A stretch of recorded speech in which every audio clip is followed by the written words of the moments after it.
Anthony Follari has some time to fill up constructively. You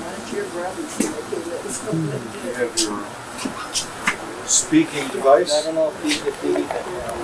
I'll speak loud and try to. I have a couple of handouts. These are the slides, not the slides, I'm sorry, the overheads. So if anybody wants one, I have a copy of the ones that we used during the class. Actually, I like to refer to some of them. A couple of people came up to me afterwards and asked some questions. Should ask them in the class. But we will elaborate on what those questions were. And if anybody has any other questions, we can cover them also. But you can just take one and pass them around. The other handout I have for you is going to be more catered toward the lab work we're doing.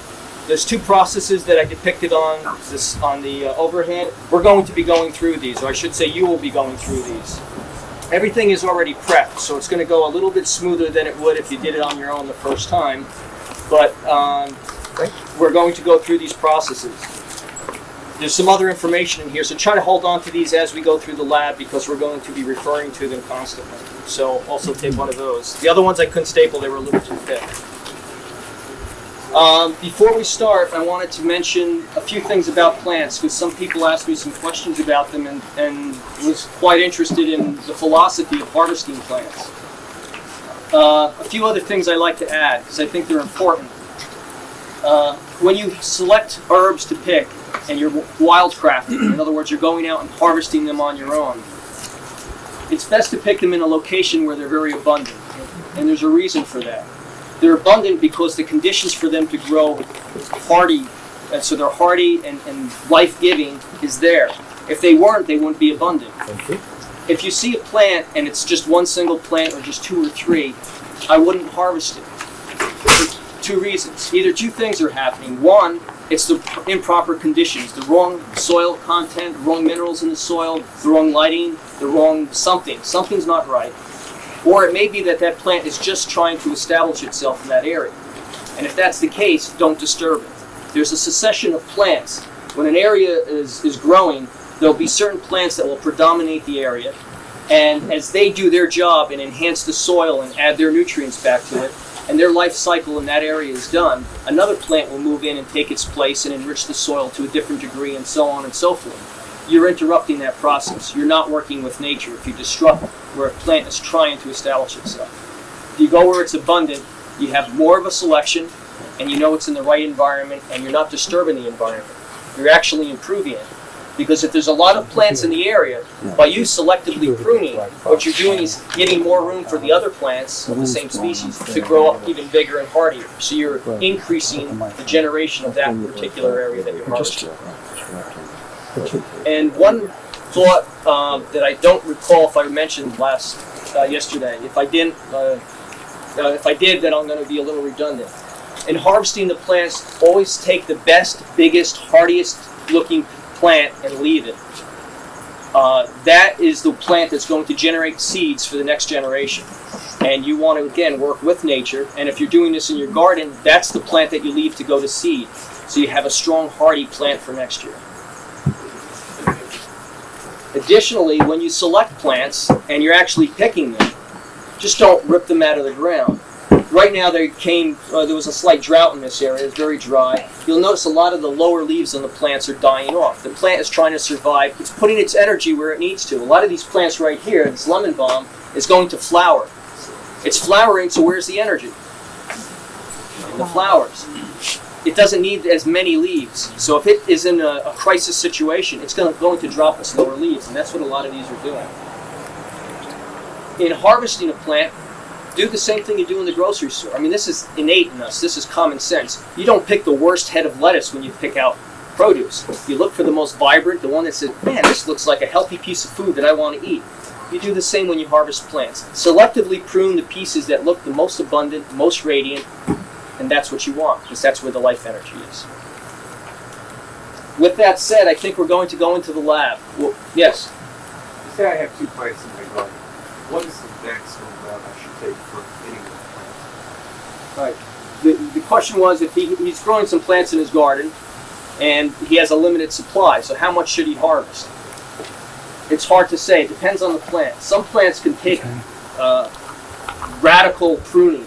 I mean, for example, blackberry. You can go up to a blackberry plant and cut it off at the roots, and it'll generate better next year. Other plants, you cut it at the root and it'll die. So it's plant specific, depending on what plant it is. And it depends on how much you want to harvest from it.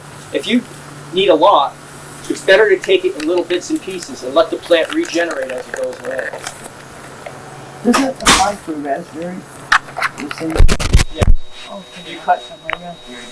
Yeah, the best thing to do with the raspberries, if you don't, they have these, it just overgrows, and they do this with grapes and all. We give me 1 second.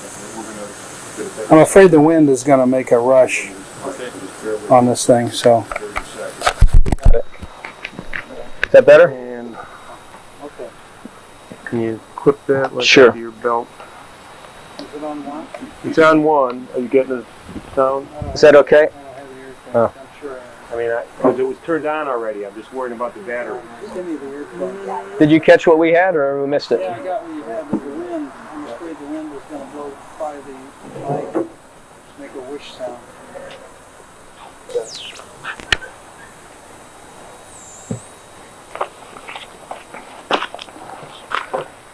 To further answer that question, if you have a selection of plants in your garden that you want to harvest from and you don't want to over-harvest and you don't know what the plant does, the best way to do it is in small increments. Prune it as, what you think would be a sufficient amount and see how the plant responds. If it comes back more abundantly, you know that was enough. If you check it later and it looks like it's really struggling, give it a little extra compost, a little extra tender care, a little extra water, and nurse it back, and you know that you harvest too much and back off. You can do this throughout the year, and you can actually push the plant and prevent it from going to seed. By selectively pruning it, it may never get to the stage, depending what plant it is, may never get to the stage where it will go to seed, and you can constantly pick off the leaves until it finally will bolt and it goes to seed, and then you collect the seeds, because that's where the energy is. But you can push a plant a little each way, and you have to kind of do it a little at a time to see how the plant responds. So you can extend your harvesting season on the plant by going again. Yeah, Okay. yeah, by quite a bit. In fact, some of those plants I mentioned, there's 3 macro categories of plants. A biannual plant, I said, usually takes 2 years. You could push a biannual plant to 3 years, 4 years. Then it'll either die or it will just go to bolt. It'll just try to make a last attempt to try to seed, to make seed. Yeah. Any other questions on plants? Okay, we're going to go inside, and if you just refer to the sheet of that flow chart, the long one, we're going to assume that we picked our plant and we captured some rainwater. If you don't have rainwater, you could make distilled water, or you could go to the grocery store and buy distilled water. And what we're going to do is put the water and the herb together, and we're going to put it into an oil separation. Now, prior to doing that, there's a little preparation we need to do. If it's a fresh plant, it's not a problem. We just pour the water on it and put it in the separator. If it's a dried plant, we have to rehydrate it. Because it's dry, there's 2 types of water in a plant. There's intercellular water, which means water inside the cellular structure, and there's water outside the cellular structure. When you evaporate or when you dry out a plant, you're eliminating both of those waters if you do it successfully. If you just soak it in water very briefly, you're only getting the exterior portion of the plant saturated with water. The inside of the cell may still be dry. You're not going to get a good oil separation. So you want to soak it in water for a day, 2 days, maybe 3 days. But you have to be careful. You do not want to ferment the plant, because if you ferment it, you create alcohol. And alcohol will now help extract the essential oils out, but they're married together and you can't separate them as easily once the oil and the alcohol mix together. So you don't want to ferment the plant, you want to rehydrate the plant. Another thing that I alluded to yesterday was about freezing. If you freeze a plant, a fresh plant, what happens is, let me give you an example. If you take a bottle and fill it with water and put a cap on it, let's say that's a cell of a plant, and you freeze it, what's going to happen? The bottle will break. Do you ever notice if you take a frozen fruit like strawberries or something or blueberries out of the freezer, and you let them thaw out and they're all mushy? you broke all the cellular structure, because in freezing, the water in there expands and it cracks or bursts open the cellular structure. It opens the plant up. It allows more of the essential oil to come out. So freezing is actually beneficial for oil extraction, and you must rehydrate or use fresh plant. So that's where we're starting from. What we have today is rehydrated plant. So you're saying it may be good to put the plant in the freezer after you harvest it for a few days or something? If your intent is to do an oil separation, that won't hurt. And obviously you thaw it out and let it kind of, be room temperature again. Could you repeat his question? Yes, his question was, is it beneficial to freeze plants? First, as just a preliminary step, just to say with most plants, go ahead and do it. If you're doing an oil separation, it is always beneficial to freeze a plant. I think it helps because, again, it breaks open the cellular structure. If I have a fresh plant, I prefer just to use the fresh plant because although freezing may break the cellular structure open, as you'll see, there are other ways of accomplishing that. But freezing does have the side benefit of doing that and preserving the plant until you're ready to use it. Any other comments, questions? Question, because you said in some cases you suggest agitate to speed up certain processes, like Yes. water back. We'll be doing that today. Yeah, you could really does speed processes up because you're exposing everything. Suppose you hooked it up to a motor and a bottle on the side and slowly let it go. You might be able to save yourself a lot of time. Be constantly agitated. That's a Because thought. if it just sits there, nothing's happening, the stuff gets constant. When you shake it up, you're really constantly like diluting the area around it. Well, you should be giving a lecture next year on how that experiment works out. Tidbits. But actually, It's a good point. What's an easy way? Because in the lab they have shakers that speed things up or eccentric surfaces. But if you just put it in a bottle and put it on a cheap motor, Put on the old stereo. I was thinking an old turntable would be ideal. Sure. The turntable would be up to that. Yeah, and definitely, I think that'll work great. What we're going to do today is we're going to take the second processing method where we place alcohol on a plant. Rather than let it circulate for a week or a month, we're just going to all can't talk. Shake it. We're going to shake it and put our own energy into it. And you can see, in fact, you can make tea this way.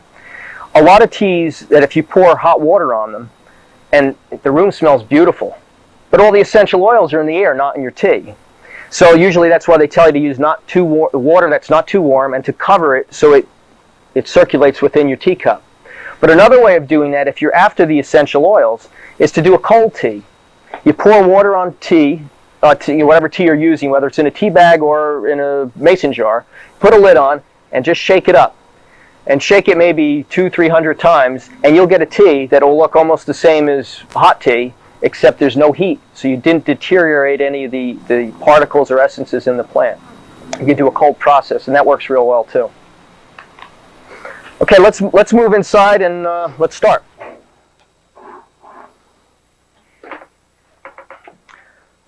We ready? Before we start, I need to mention one thing. This is the laboratory. It's not a lab, it's a laboratory, which means that there's two components here. One is the lab where we do the physical work. The other is the oratory. So this is not a fun and games place. This is a place to do work. This is a place to, we could say, pray, to attune ourselves to something that is divine within us. So you should be focused on what you're doing. You should be calm and relaxed. As we go through these processes, we're going to be extracting essences out of plants. And if you recall yesterday, in that handout, in fact, I'll refer to the handout right now. If you can take a look at the handout that we gave you, on page 4. Somebody asked a question on this, and I'd like to elaborate a little bit. We made our comparison. We were dividing all of creation, everything that was manifested and unmanifested, everything, the universe, within 3 areas. Remember our double circles? And we had an upper circle, a bottom circle, and then the section in the middle that they shared. I mentioned that the essences of the principles that we are extracting are located up at the top on the tree of life. Kether, Chachma, and Bina. That's the essence, the purest, most rarefied, ephemeral, finest substance that there is. It's hard to attune to these types of levels, as Gene alluded to today. So we were working with the denser aspect of that. Within the circle of spirit, the highest aspect, the essence, was up here in Mercury. The lower aspect was down here in Yesod. When it came to the sulfur, the highest aspect of the sulfur was up here at the top of consciousness, the essence of it, of consciousness. The most densified aspect of that within the tree is Tefareth in the center. When it came to the salt, the densest aspect of the salt is down here, physical, tangible matter as we know it. The finest essence of matter was within the sphere of matter, just kind of touched into Bina. So we had the most rarefied essences, we had the denser aspect of them, or their polar opposite. The principles we're working with are really down here in the lab. If we handle these principles properly, they can maintain these energies. So in order to work with these fine energies, we have to purify ourselves also. Otherwise, we're not going to attune and attract these. And I'll explain that a little bit more as we go along. One other point, this is not traditional Qabalah. This is a way of explaining very subtle principles in a way that I'm trying to relate to the Qabalah, because I know a lot of people have studied Qabalah here and are somewhat familiar with it. And this is the best avenue I can think of trying to explain how I see these principles. And I'm not saying this is, the way tradition says. This is the way I think it might be. Another aspect of this that I believe to be accurate for myself is we didn't cover 4 other spheres here. These are the essences, I believe. These are the essences of the 4 elements: fire, water, air, and earth. Now down in Malkuth is usually divided with a cross, and it shows the 4 elements down there. That's the denser aspect of them. This is the essence of them up here. So I just wanted to let you know I didn't want to leave part of the tree unaddressed. Okay, so what we're going to do at this point, we're working with lavender. We took our lavender plant and we soaked it in water for 2 days. This is regular distilled water. All I did here is, again, I kept it cold. I didn't want it to ferment. I put a little lid on it, and I have a little graduated cylinder just holding it down, because a lot of times what happens is the plant has so much air in it because it didn't rehydrate yet, it'll float up and it's not in the water. So I wanted to keep it pushed under the water. So that was the reason for this. It's not necessary, but I think it's a nice idea. To keep it clean, and so stuff wouldn't fall in there. And particularly the stuff I did not want to fall in there was yeast from the air. Because yeast is all around us. And if yeast gets in here, it might start to ferment. I don't want it to ferment. So I covered it to try to prevent that from happening. Hopefully it did. Usually we're good. Usually you can almost smell the smell of fermentation. It has a unique smell, which you will smell shortly because we have one that we fermented. What we're going to do now, this is not the best container to do this in, because you're going to see it's not going to be easy or fun to get all this plant out of this little opening here, but we'll do our best. What we'll do is just kind of pour it in here and scoop out what we can with a spoon. If I can ask somebody to volunteer to do that right at the corner of the table while I continue explaining what we're doing, you could just pour it all out. We don't have to separate it the way we're going to do it today. If you remember, and I know it might be hard to recall, I showed you a lot of pictures yesterday. The way I do oil separation is I have a container down here, and then I had a big flask up in here that I put the herbs in, so the water would boil down here and steam would go through it. That's my own piece of equipment that I had made up. Russ doesn't, he has a tremendous amount of stuff, but he doesn't have that one particular piece. So we're going to do it a little differently. We're going to put both the herb and the water down in here. It's not going to give us the same amount of, I don't think it's going to give us as much essential oil, but it will still work pretty good. Lavender has quite a bit of oil in it. So we're going to put both of those things down here. We don't need boiling chips in this instance. In the one that I showed you, we do, because all we have down here is water. But since we have so much plant matter down there, that's going to act as boiling chips. And just to review what happens, the essential oils will evaporate. And just as steam does. And they will come up through this little tube, and we'll be able to actually see this. They'll come into this tube, and they constantly rise because they're hot, and hot air rises. As he comes up into this tube, we're going to turn water on, and water is going to fill this tube up and cool off this hot steam. As it cools off, it condenses, just like dew does in the morning. And it's going to drip down here. The steam came up this way. The water is dripping down into this container, and this will fill up with water. Oil floats on water, so the oil will float on the top. It siphons water off the bottom, so this will never really fill up. It will always stay at this level because it's constantly siphoning off, and we'll be able to see this as it fills up. And we'll collect our essential oil. And while this is happening, we can do other processes. Now, this is an important point, and I mentioned this or tried to enforce this yesterday as much as I could. We are mimicking nature. There's a phrase in the Smagradine tablet, Hermes, the Emerald Tablet of Hermes. And it says, it ascends from earth to heaven and descends again to earth and receives the powers of the superiors and the inferiors. Let's use water as an example. When water evaporates from the earth, from plants and from the ocean and water sources, the water goes up and it's not bound by matter now as much. It's made a little bit finer. So it elevates up. As it goes up, it's receiving powers of the superiors and inferiors, of the planets, of the constellations, of anything in the cosmos. It's receiving these energies, and then it starts its cycle back downward. And as it comes back down, it's carrying that energy. Water is an excellent carrier of energy. And it's carrying that charge, and it brings it back down to earth.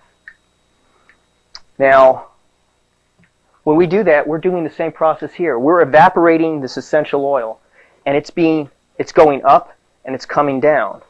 Now you say, well, how is that exposed to the cosmos? We're in this shed, but we're the microenvironment. We are the sun or the cosmos that is being exposed to this essence. As it's being rarefied and refined, it's being imbued not by the sun as much as it is us, because we're in proximity, and as far as proximities are concerned, we're in closer proximity to it. We are the sun. We are the cosmos. We are its macrocosm. It is the microcosm. We are imbuing it with our essence. If we have the attitude like, oh, so I went out last night and blah, blah, blah, you're imbuing that consciousness into your purified substance. Now, if you come in here and you think of a purified process of what you're doing, you're imbuing it with that. It's up to you what you think is better. I think it's better to hold pure thoughts in your mind. How you making out? We're getting somewhere here. There we go. Yeah, So it just needed some shaking there. Yeah. I didn't want to make too much noise while you were... I appreciate that. You can continue that way. We're probably going to have more plant than we need, but I'd rather have too much than not enough. We're going to fill only what we can. We can't process all of this because we just don't have the time. Now, while he's doing that, let me show you one other thing. Since I already set this up, and if you start buying glassware, you're going to see the best way, I think, of doing this is with fitted glass joints, because you don't have to deal with corks. They're easier to clean. They get a better connection. You can do vacuum distillations much easier. You just don't stick these together. You need to really coat them with a substance, especially if you're doing vacuum work. So I'd like to show you how you do that. They have high temperature vacuum grease. This is the same stuff that I use. You just don't smear a glob of this on. There is a little way you want to do it. I usually use my finger. My hands are usually clean. What I like to do, and we have the chemist here, so correct me if I'm wrong, but this is what I do because it makes the most sense to me. I put a band of it completely around the center of the joint. I don't put it on the top and I don't put it on the bottom. As you push this in, this is a tapered joint. You can actually see when it contacts, it makes a clear band. As you push in, that band will expand. You're pushing out from the center that material, and then you twist it. And as you push in, you'll see, could you see that clearness? Could you see that happening? You find it will work if you put enough on, all the way down, and the whole joint becomes clear. You know you have a good seal. If you feel any grinding in there, take it out and clean it. You're going to scratch the joint. There's probably a little grit in there. If you didn't put enough on, you won't get that clearness, and there'll be a band missing. Pull it out, Put a little bit where it's missing and put it on. Turn it and push it in again until you get a nice clean joint. If you put too much on, you're going to get, it's silica, it's pretty inert, but you're still going to get some in here, and you're going to get stuff oozing out the top, and it makes a mess, and it's harder to clean. They're a little expensive, but these are great additions. They're little clamps that clip right on, and it prevents this from coming apart. Make sure you have a solid, tight joint, and when you're doing complicated setups, these are great. And if you're doing vacuum work, these are great because you know you have a pretty good attachment. So I just wanted to show you that. So if you invest in glassware, in fact, later on, if you're interested, I can show you, if you're going to start collecting glassware, which can be a very addictive habit, I can show you where to spend your money initially so you don't buy things you don't need, and you can grow, your lab can slowly grow. There's not much you need to buy. If you want to invest in glassware, a setup like this is basically all you need until you get into real advanced stuff. And this is easily expandable into oil separation with just a few pieces, or different types of distillation with only a few other pieces. So we'll talk about that later. How'd we do? Okay. So at this point,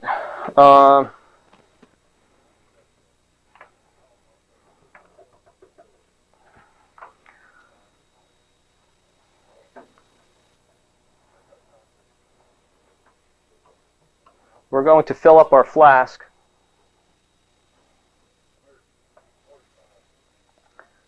Are you ready? Well, we got somebody else. You had enough work. We're not going to fill this completely up, but we're going to try to get the water. The water should come about halfway. And then the plant matter will be floating kind of on the top. Some of it will be sinking. Some of it will be boiling. When generally speaking, this is a heating mantle. We're going to use this as our heat source. Usually you don't want to fill a liquid above halfway. You can get a little bit higher, but you don't want to get too high because as it boils, you start getting a lot of moisture, and you're not getting vapor, but you're getting a lot of, when a bubble breaks, it's splashing out water. So you throw a rock in a pond, and it splashes water up, and you get a lot of water up in your system. That's not going to matter so much for what we're doing because we're bringing water up. We're not really distilling. We're generating steam. But if somebody would like to spoon in about a third of that, and then we'll pour the liquid in, and then we're going to press the remaining stuff to get all that liquid out. This looks tedious. Yeah, it is a little bit, but it's not that bad. We're not going to put all of that in, and we could take turns doing that when you get tired. While she's doing that, I'm going to mention a few other things. We're going to slide down here a little bit and talk a little bit about distillation. This is the distillation setup we're going to be using. It's a relatively common setup, and what we're going to do is let me jump back for a second. When we finish this process, we're going to have that lavender plant and all the essential oils, hopefully, or most of the essential oils, we extract it out. So now that we extracted the essential oils out, what do we do with the rest of it? If you look on our little flow chart,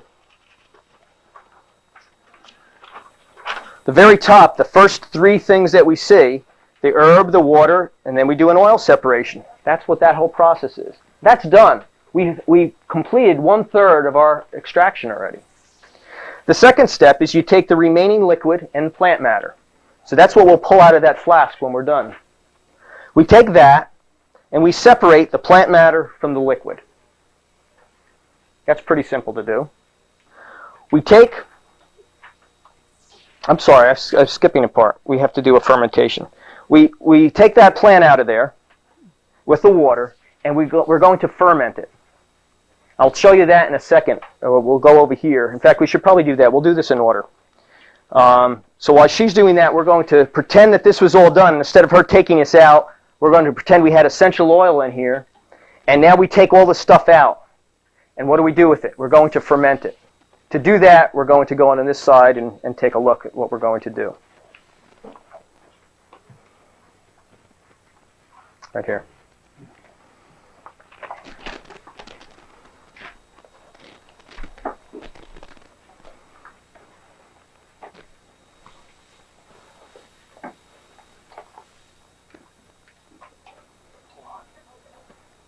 I want to let that go.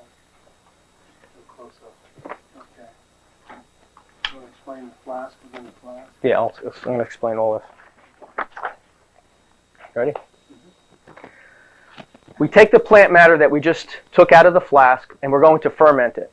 There's different ways of doing fermentations. This is the way that I've come to prefer. This works good for me. Right now this is under fermentation. I put a towel on it because I don't want junk and stuff falling in there. Basically all we do is we put the plant in here with some water, and we're going to add some sugar if it needs it. Remember yesterday I said depending on the type of plant you select, you may or may not need to add sugar. Most plants that you buy in a herb shop, you're probably going to have to add sugar. On the chart that I gave you, the third page is a chart of sugar additions. And it tells you how much sugar you could put in. I'll keep it very simple. This is good as a reference. And if you need to adjust the sugar content.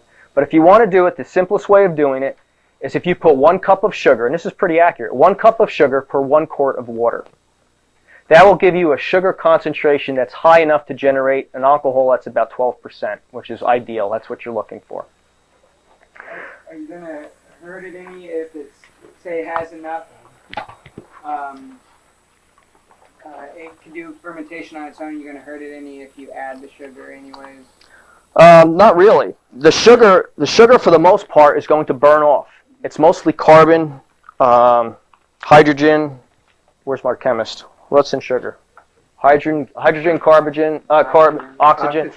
And basically when we calcine the plant, that will all go off as carbon dioxide and basically water. So we're not going to really have any residue from sugar if the sugar is pure. And the sugar you buy in the store, the refined sugar, is pretty much pure. So you're not going to have any residue. So you really put more in, you're not going to get a higher alcohol. What happens at a certain level, the alcohol will prevent the yeast from responding and converting the sugar into carbohydrate, and it stops the process. So more sugar is there's no advantage to more sugar. But what happens when you mix all this together, basically you add some yeast. The yeast that I suggest is you go to a place that has a brewery, like a wine shop, where you can make homemade wine, and they're more common than you think.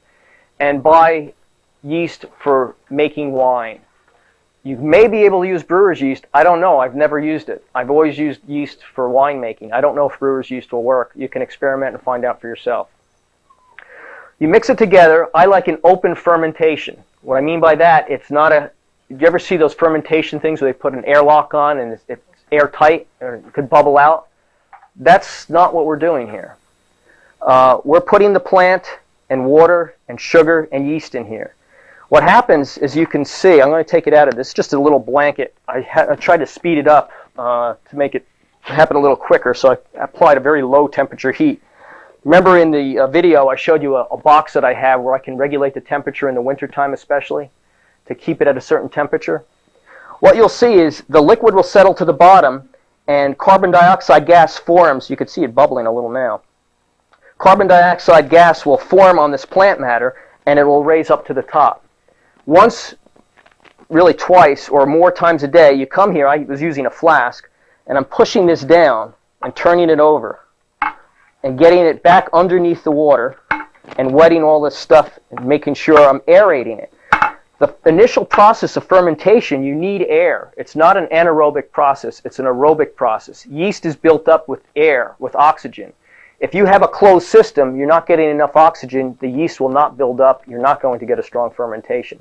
You want an open fermentation, let the yeast build up, and let the yeast take over and start converting the sugar to carbohydrate, the carbohydrate or sugar into alcohol. So hence just putting the towel on it. That's not really, the towel's breathable. I mean, you put a towel over your face, you could still breathe. So that's using the towel. And every time you do this, you're aerating it. How long would you go through the fermentation process? That was the next step. You'll continue to do this, and remember how I first showed you it was all floating on the top? When the fermentation is done, the bubbling will stop, and all this plant matter will sink to the bottom, and you'll have the liquid on the top. You know the fermentation is done. At that point, you want to separate the liquid from the solid. If you can't process this right away, because you have other shortness of time and life's responsibilities, You take the liquid and you put it in an airlock. Now you use the airlock, that little thing that bubbles. Remember I showed you that big mason jar that had a hole in the top with a little bubbler? Yes? That's when you use this. Now you can let it sit there. Any residual fermentation, because it will still go through the major part of the fermentation is done. Now the subtle fermentation will take place. This is aging. And you can let that bubble. It'll bubble very slowly, or it may not, depending on how much you have and how well it fermented. And you can let that sit for as long as you want until you're ready to use it. You put the plant and the liquid in that fermentation log? No, you separate the plant from the liquid. You have to do that. Just the liquid you can put in that. Right. This hopefully will have enough alcohol. It's not quite finished fermenting. I would let this go another couple of days. We started it late, but that was because of some logistic problems we had. Do you filter it to get the plant out? We're going to do it right now, so we'll see that. How's the other plant going? Is anybody working on that, or we took a break? Finished with Okay. Could somebody just gently place that in the sink for me? Thank you. All right. I think, why don't we take a 2-minute break just on the video, and let me get that set, and then we'll...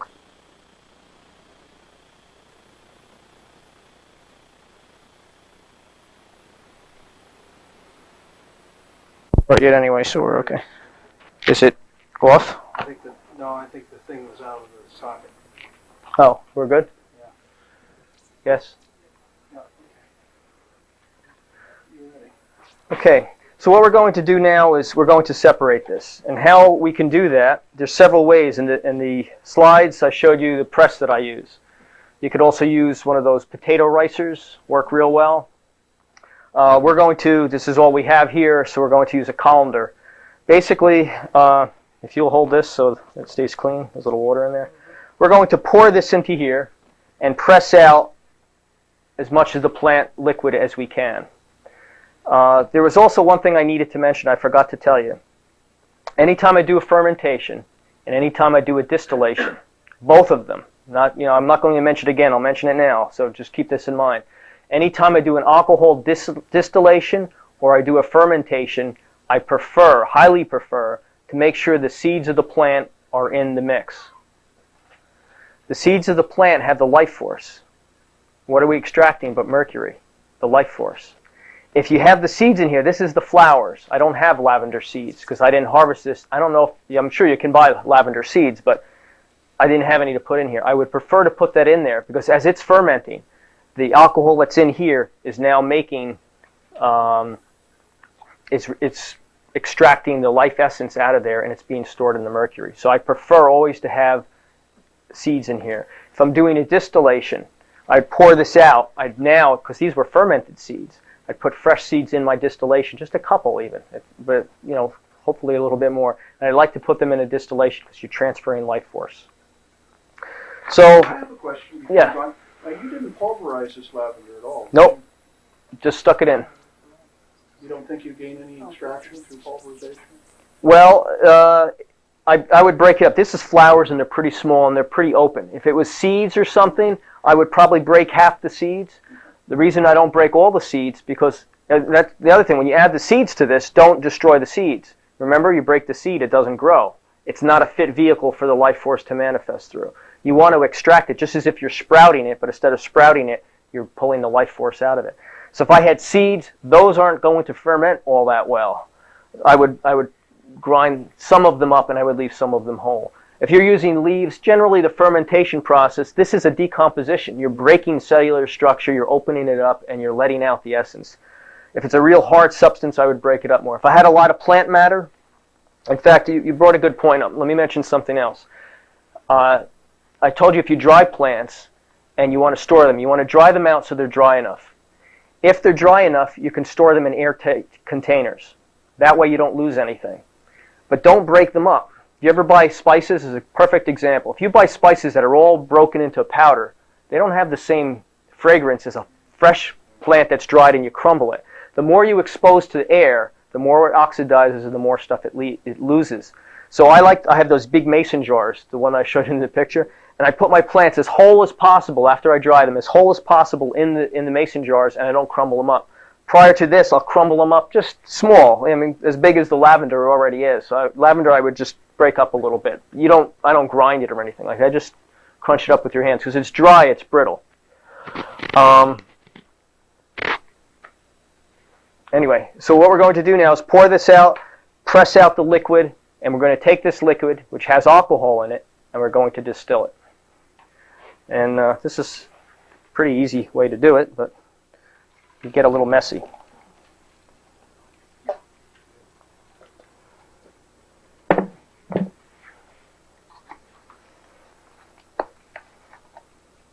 And I could smell the alcohol. I think we'll have a good batch.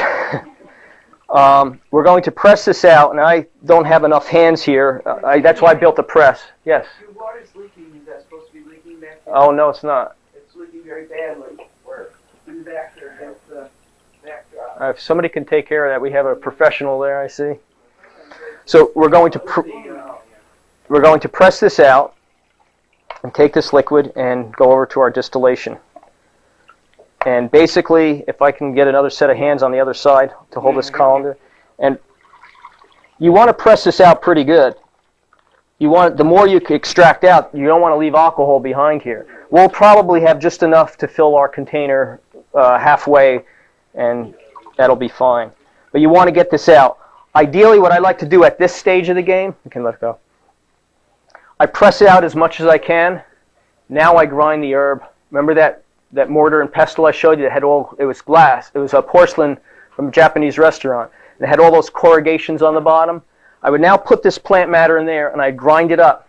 I take this wine and I pour it back over and I press it out again. Because now I'm extracting all the stuff inside because the alcohol is acting as the extractant now. And I get a little bit more stuff out of it. Otherwise, a lot of the essential oil that's locked in these little capsules, I'm not getting out. So when I grind it and pour this brew back over it, I'm kind of extracting a little bit more. You want to capture as much of the essence of the plant as possible. Is that clear? Okay. So we're going to press this out. We'll pour that in, and then we'll do the rest of this, and then we'll go to the distillation. So, yeah. If you want to give me a hand, we'll...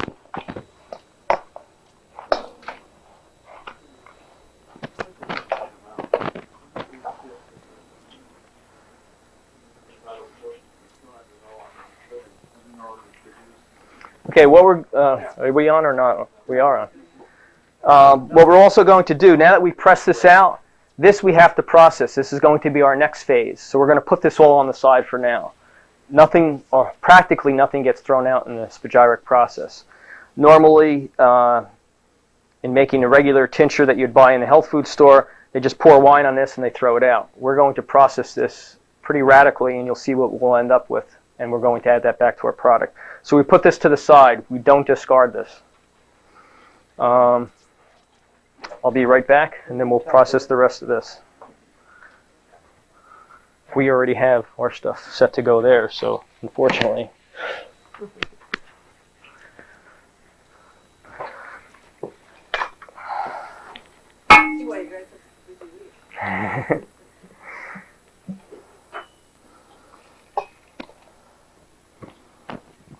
Can I tell you another way you can get that out of there pretty effectively? Sure. Use a strong linen or muslin bag. Squish very it. Clean. And pour it in there in the colander, and then twist the top down really tight, and it'll squeeze. That's a good idea. And then you just dump it out of the bag. That's a real good idea. Thank you. If you give me a hand just to hold that. It's really good if you're working alone. Well, what I used that press that I made. The press is marvelous. Before that, I used that rice, because I was usually by myself. I used that potato masher, or I used that juicer. That juicer is the best thing ever, except it's metal, and I'm getting away from metal. What I've done is, in winding down the loose top of the muslin bag, is stick a broom handle and stick in it. Like they do for apple cider, the same concept. It really takes it almost. Is that okay if it's got some of it written? Yeah, that's not going to matter all that much. Ideally, we don't want it in there, but it's not going to make a big difference. basically what we're doing now is taking the alcohol out. So when we're done, we can even filter it again if we needed to, but it's not that important. Let's pour this in. And I think we're going to have enough, so we'll...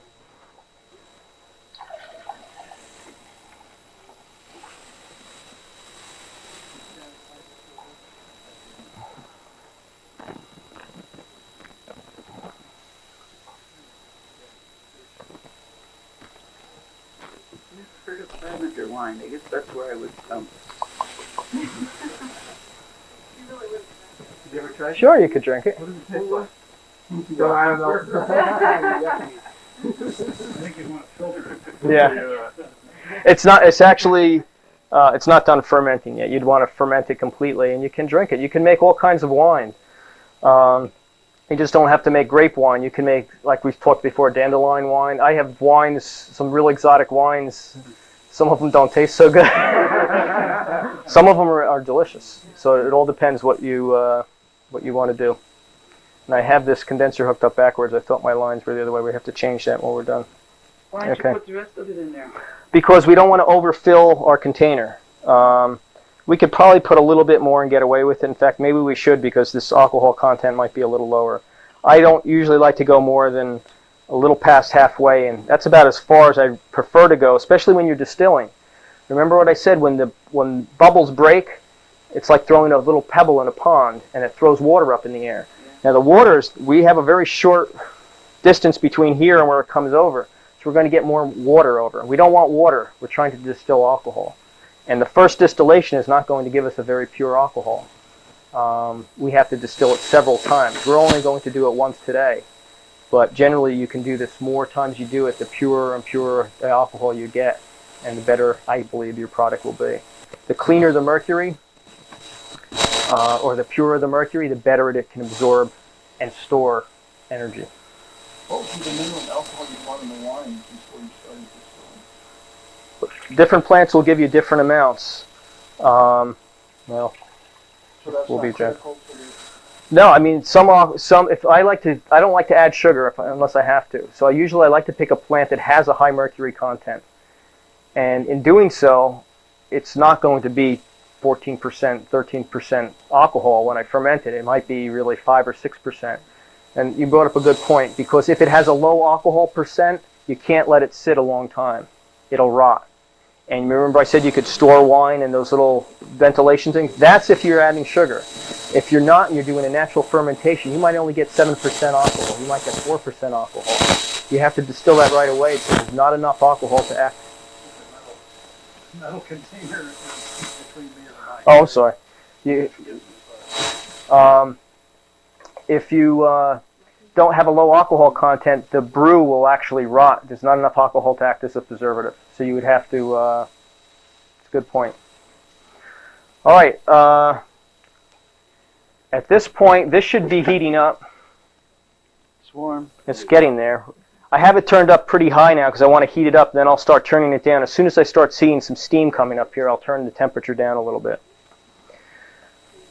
And now we'll put this one back together, and we'll start our distillation. Once we get this going, we're going to go outside and calcine some herbs. We're going to take the plant, the stuff we pressed out, and we're going to incinerate it and start our next process.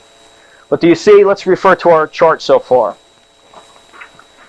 Our oil separation was here. That was a pretty simple thing to do. It's just basically adding water, the herb, and putting it in your setup. The second phase is we made our wine. If you're using an oil separator, you would take what the remains and ferment it. If you're not, and you're saying, I don't want to do this, I want to take the essential oil and the alcohol over together, married together, then you could just ferment. You go straight for the fermentation. You add your plant, your water, your sugar, your yeast, and you let it sit there in an open fermentation. When it's fully fermented and the plant sinks to the bottom, you pour it off, put the liquid in your distillation flask, you distill it, and we'll show you what we do with the plant matter next. So far, pretty simple. It's not as bad as it looks. You'll see this is really actually a fun process. Actually, you're making lavender brandy right now, aren't you? Yes, we are. Now this lavender, the alcohol here is acting as an extractant. It will pull off some essential oils, something that's remaining. So this will be this will have some the alcohol will pull it off. We'll smell it, and you'll definitely smell some lavender scent to it. One other point I'll make: if you can see this condenser, you see the water pouring in here and coming out here.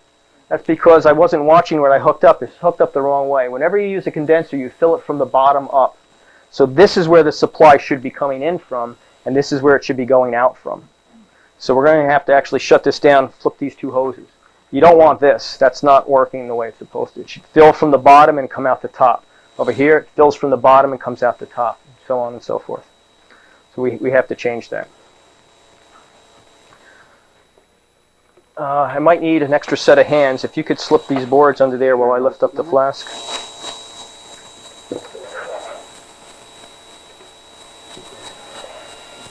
Thank you.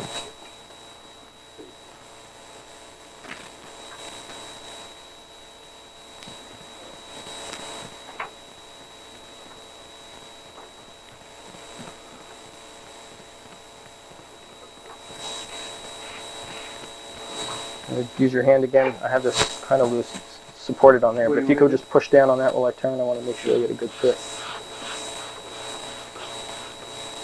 That's good enough. Thank you. All right, so we're going to turn this on and start our distillation. We also need to put a thermometer. We're going to measure the temperature. You can't just distill this stuff over, because when do you stop? The way you tell that alcohol is coming over is by the temperature of the alcohol. When we start seeing the temperature climb, we're taking over a mix of alcohol and water. Actually, that's not quite accurate. It's hard to separate alcohol and water. So when we're distilling, we're pulling over a little bit of water every time something's coming over. But you get to a point where the alcohol content drops down in here. As the alcohol content drops down, we're pulling over a higher percentage of water. Initially, we're pulling over mostly alcohol with a little bit of water. As that process continues, we run out of alcohol, we start pulling over more and more water. So when that happens, the temperature of that steam is a higher temperature. When we see this temperature start to climb up, we know we're pulling over more water. At that point, you may want to stop. If you have enough alcohol, you can stop.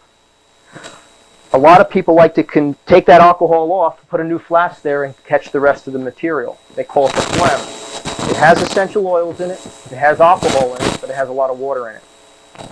Some people like to use that in the sock slit extraction. I don't, and it's a very important reason. It has alcohol in it. So what's going to happen over there? The first thing that's going to boil in the water is the alcohol. So I'm getting a higher percentage of alcohol. I'm doing an alcohol extraction. These are water-soluble salts. I want water, not alcohol. The alcohol is not going to make the salt soluble. The water will. So I don't use the phlegm in the sock slit extractors. I think that's a big mistake. That's my own personal opinion, and maybe there's something I'm missing, but that's my opinion. I like to use pure distilled rainwater or rainwater in there, or something that's water-based. The phlegm does have certain advantages after you do a sock slit extraction, and you're purifying the salts. Then you could use the phlegm, because then you're imbibing it with a little bit of essential oil and a little bit of alcohol, and I think that would be okay. I think that's actually a good idea. Any questions so far? Would you mind putting your mic in the other side? No, the mic is being transmitted. I think it's picking up noise from the wrist. Okay. Is that better? No questions so far? You said something about you only put water in there. What kind of water in the sock slit extractor? Oh, the sock slits over there. We'll cover that. I just put regular water. I don't use any of the phlegm, as it's called. After we pull the alcohol off of this, we can continue to distill it, and we'll have a blend of alcohol and water and some essential oils and whatever else comes over. I don't use that for the sock slit. Yes? No?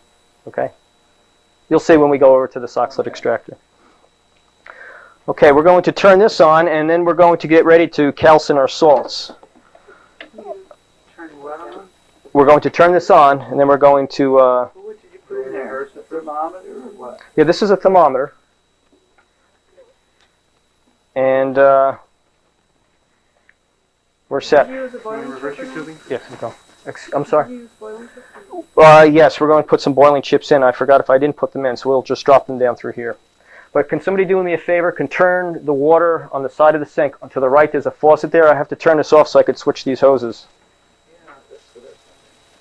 You know what I'm... Right to the... Outside to the right of the sink. That's it. Thank you. You can go outside. Yeah, I'll be right out. This is something that's always confused me. What's that? When you hook up this type of thing. I got all this equipment at home, but I don't know how to get it all set up. Well, what's the difficult part? Getting started. Okay. Because I see the block before I get there. Because I don't know how to set it up. And so I said, oh, I can't do it. That's the problem. Yeah, that's the problem. But see, I'll watch you. Can you turn that water back on, please? Now, how was it before? How was what before? It was hooked up wrong. That two went to here and that two went to there. What tube went to it? This one. This one there, went to and here. The reason you want to let it flow from down so it fills it up all the way. Well, this tube was going down Yeah. there. And this is the out one. Yeah, you want the out one to be higher so the water fills the whole thing. You're leaking. Wait, when it's higher, that's lower. Ah, shoot. Sir, doctor. Out one to be It's higher. leaking again? Yes, because you want it to fill up. Do we need an extra clamp or something on there? Oh. The clamp isn't tight enough. What's happening is getting shoved out. And it's okay if we don't look at it. Okay. Let me put a pipe cleaner or something on there to hold it in place. Trying to get a little more back pressure now. Even just for that pipe. Turn the water. I probably turn the water level up a little higher than it was before. I bet you're right. Which one? Is it this one? Well, it was actually both of them. The first time it was this one, this time it was this one. Oh, all right. Well, let me turn the pressure down. Let me see how fast that water's coming. Barely on? Okay. All right, let's do some calcination. Oh yeah, we're done in here. You don't need that tail end unless you want to put it on. Okay. Anybody down there is probably going to get hit with smoke. So this is the leftover from the fermentation. So supposedly. Yes, we dried it out a little bit. Everybody can gather around this way. Just give me a even brush. All right, well, I'll do most of the talking because once I light this, you're probably not going to be able to hear. So then it'll just be visual.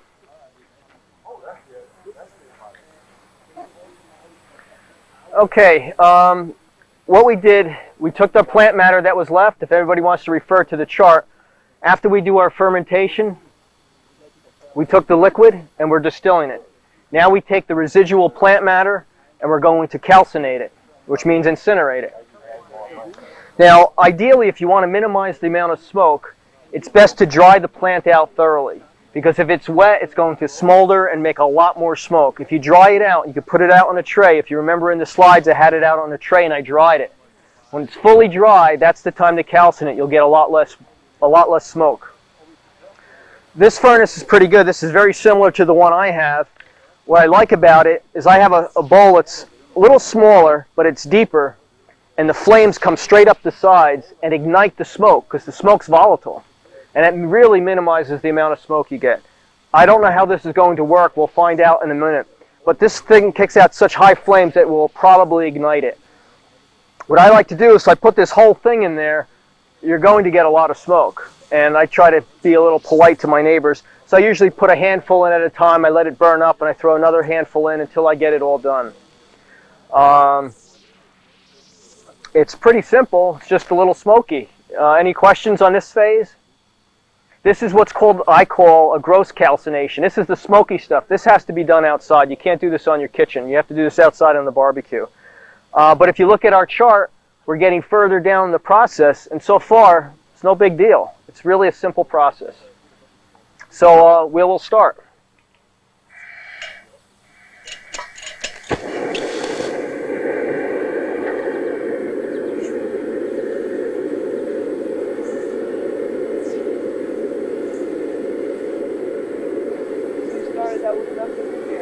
Yeah, nothing in there, and this will smoke.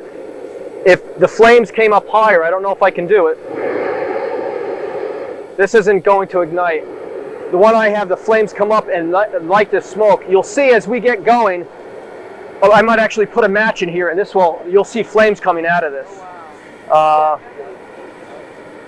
So it'll smoke a lot less if these smoke, which is flammable, would ignite.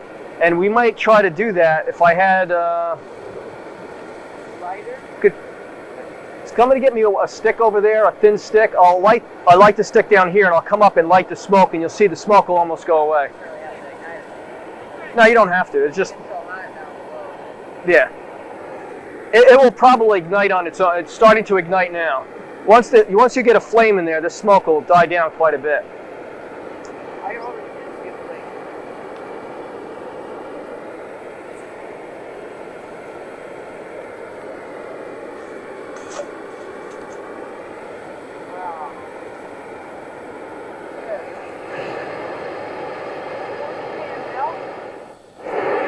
We have a stainless steel pan. It should be able to take the heat. If you're doing this at home, there, see once it ignites, there's no smoke. And that's the afterburner. You're burning all that volatile smoke, and you don't have to gross out your neighbors with wet, smelly plants. Dry them out, and then once they ignite, there's very little smoke. Let that burn down. Don't do this on a windy day. A windy day, it'll blow all the white ashes away, and that's what you want. Those are the salts that we're going to extract.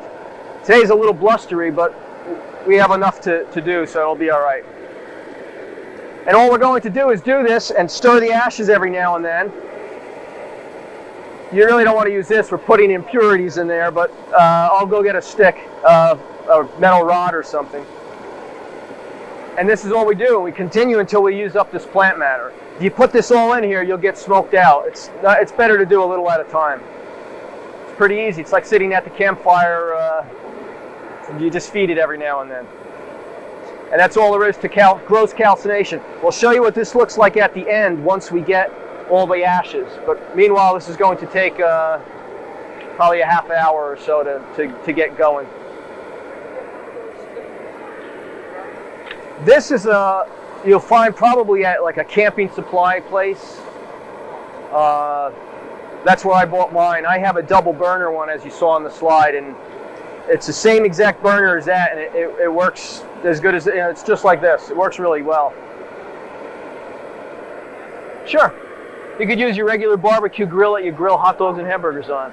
It just might not be, it might smoke a little until its stuff ignites.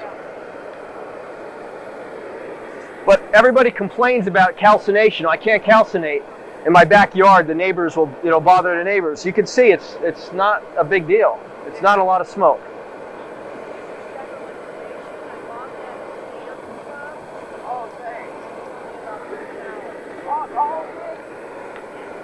Ah, thank you. Perfect. Burner, and then how about this? Tank it with it. Then you gotta take the tank to where a gas. Oh, hardware. Some gas stations. Gas station. Yeah, sometimes. Depends on the gas station.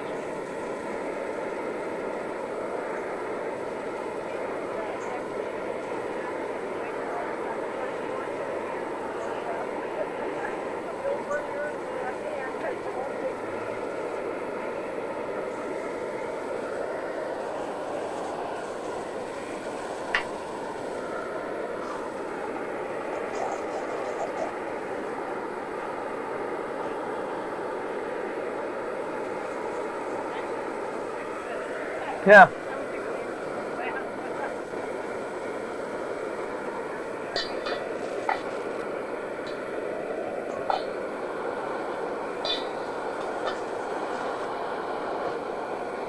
Now I'm trying to tip it to see if I can get the flames to ignite it better.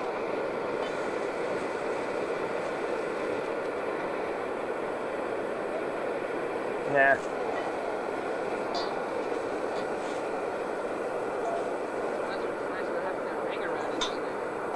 Yeah.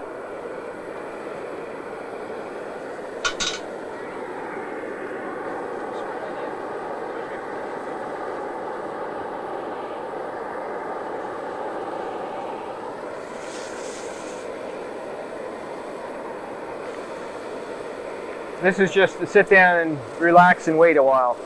But if anybody wants to just keep an eye on this, I just want to go check our distillation, and I'll be right back. I got a question. Yeah. Are you supposed to bring your ukulele with you? Where is yours? I know you play the ukulele. You should get it out and serenade the calcined salts. I didn't bring it with me today. Oh, look at the You see, once the flame comes up, the smoke subsides. You can take care of that. I'm just going to go check the... Want me to add stuff in it? Yeah, play around with it, see how it works. Hey, you want me to throw something while I'm here?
Yeah, this is the leftover in the wine.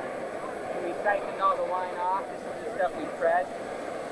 There's leftover, and then they dried it out. Okay, but not today. Not today. Yeah, it's gonna be wet, so we have to dry it out. I'm sorry, what's your name? Anthony. I don't understand why you don't grind up the seeds. Is this alfalfa? I mean, Lavender. These aren't seeds. These are actually little flowers. oh, you don't grind them up. For what? For what process you did before this? You can, but you don't have to. We didn't. You don't have to. Okay. If they were seeds, I would prefer to grind them up and wash them. But they were flower flowers. And they were opened up pretty good. I wouldn't bother. I could smell it smelled such a rich lavender smell that I know that the essential oils got out of there pretty good. How long have you been in this work? A couple weeks. Yeah, I could tell. You do everything fresh. Where are you from? New Jersey. Oh, New Jersey. I was born and raised in Pennsylvania. Next door neighbor. Yeah. See the white ashes that are forming? That's what we're after. The black is carbon. We want to burn the carbon out. So we want to make sure we have a gray to a white colored ash when we're, as we go. Am I adding it fast enough or slow or what? There's no right or wrong. Okay. As fast as you like, as slow as you like. The faster you add it, probably the more smoke you'll get. That's the only thing. But you can speed it up a little bit. You try it, see how it goes. See what happens when you put more in. The best way to learn is to do too much and not enough, and then you find your middle. So this is dried out. Yeah. This is what was left after The wine. Yes. You air dry that or? We speeded it up a little bit because we didn't want it to rot. It was rainy and we dried it out quick. That's why it's a little charred. We did it in here real quick, just kind of stir-fried it. That's why it looks a little black. Yeah, because we didn't want it to rot. We wanted to save it for the class. Usually you do that and you dry it or process it. It was kind of not a good day to do that, so we speeded it up. Yeah. But normally you'd put it outside. I just put it out in a big tray and I leave it out. You can leave it out in the sun to dry it quick. If you don't mind stinking up your car, you could put it in a car on a hot day, but you get a lot of, your car will smell. Yeah. In fact, your car is a great place to dry herbs. Oh, yeah. There's no sun, it's warm, and you crack the windows and you get ventilation, you get cross ventilation, and they dry out pretty quick. Yeah, that's a good idea. Is there any formula used to figure the amount of yeast you add? of the material? I follow the package directions. They usually tell you. But to give you an idea, you could put a whole package in.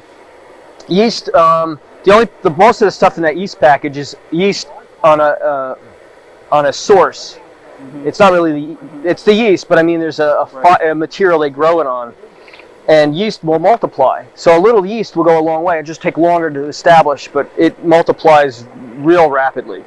So you don't need a real lot, but you need enough to. What you want to do is you want to plant the right form of yeast in there. If you leave it to randomness, you might get the wrong yeast. You might get a lactic acid fermentation.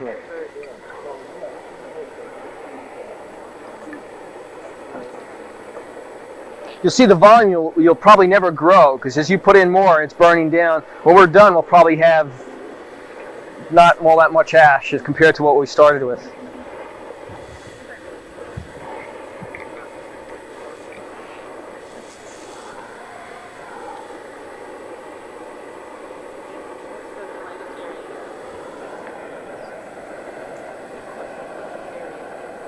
Oh, the plant. Oh, in fact, we should cover that. I wanted to show you something. Yesterday we ran out of time. I was getting the wind it up signal. There was some more information I wanted to tell you. We were talking about how the plants affect the plant, the planets affect the plants, and the plants affect us, and the relationship between that. And there was more information I wanted to share with you regarding that. So I also have on those handouts that I gave you, on the back are all the lists of different plants and what attributes they apply to. We're doing 2 different ones. A good handbook for that is the Alchemist Handbook by Frater Alberti. That's pretty good. Good reference. This has probably more of the references I just gave you. It probably has. Yeah, there's probably almost a whole sheet or half a sheet on each planet. And there's, I mean, if you look at the sheets, there's probably some of them have maybe 75 plants. You know, there's a decent, yeah. Some of them maybe even more, maybe 100. A good source for that is Culpers. Yeah. That has a, yeah, all right, so you're familiar with it. That's a good source for looking up what planet and plant relationship there is.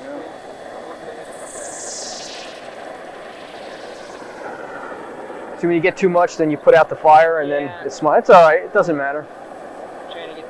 You could put more in now that you did that, and then wait till the flame comes, and then you play around with it and see what works for you. Would you say that, let's say if you had like 5 different species of plants with the same planetary aspect, would you say you'd be getting the same amount of, the same type of energy from either one of those plants, or would it vary? I think certain plants have more of that quality than others. Just like there might be 10 people here and they all might be very compassionate, but there's going to be different levels of compassion even within those compassionate people. So for example, let's say a Mars plant. My favorite Mars plant is hawthorn. Mars is like the warrior, sometimes it takes that role, and hawthorn has the big thorns. It's red, so it has a lot of things that have correspondence to Mars. So I like to pick a planet that has the strongest correlations with that planet. So look through the list and say, I think it's this one, and go with ones that you like. And you can specify them. Remember, some plants will have correspondences to 2 or more planets. And through the charging, you can specify them more or push them to the direction that you want more so. Now what about, let's say, mixing herbs? Like, get the different, because I've seen elixirs that had, like, well, one guy made one that had 7 different herbs, and I don't know if it was like 7 different planetary herbs, or if it was 7 from one planetary aspect that he put together, but he had it mixed together. Can you do that? Sure. That's room for experimentation. You can make them separate and combine them, or put them to. I've never made more than one at a time. Yeah. But I mean, this is all. Spagyrics is an art and a science. You can take it, and there's endless amount of experiments and variations, and carve your own path. You might find that combining certain ones together have a real profound effect. You know. You don't have to use them as a group of 7 either. You can use them if somebody has, a lot of aggression, You don't want to give them a Mars, plant tincture. But you might want to give them something to counterbalance and invoke the other energy in them, maybe Venus, to strike a balance. Or you do that with yourself. I mean, it's best to use these on yourself. But how are we doing? But I put a little bit more on top, trying to get that flame to come back. Okay.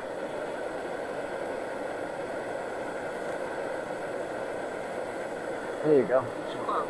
Yeah, just you blow on where that's red. It should ignite. Not too sticky again.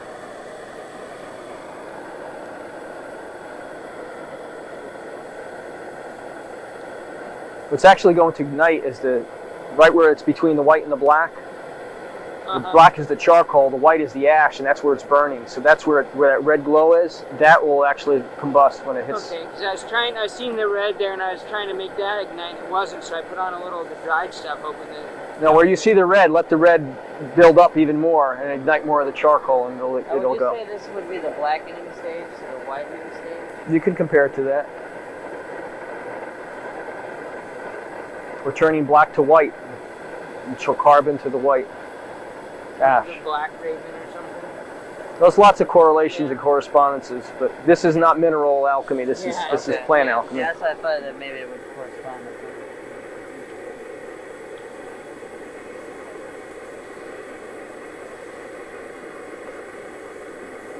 it. See, right here is where it probably ignites soon, because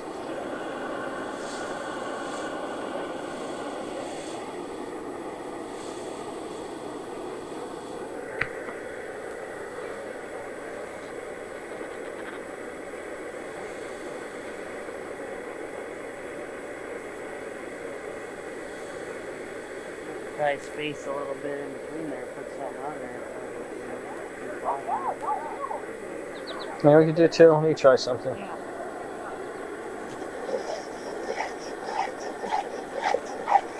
There's a lot of charcoal on the bottom. That's been pretty hot. That might ignite quicker. Maybe not. Because the bottom's red hot. It's probably red hot right there. Yeah.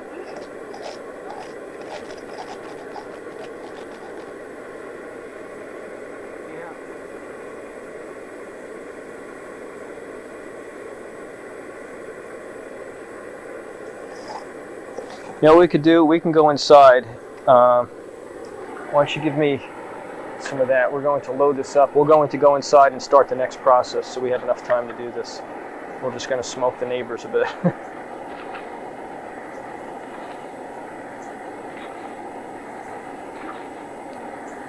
And that will be enough. We won't need all this. This is actually from double than what we made. So this is more than enough.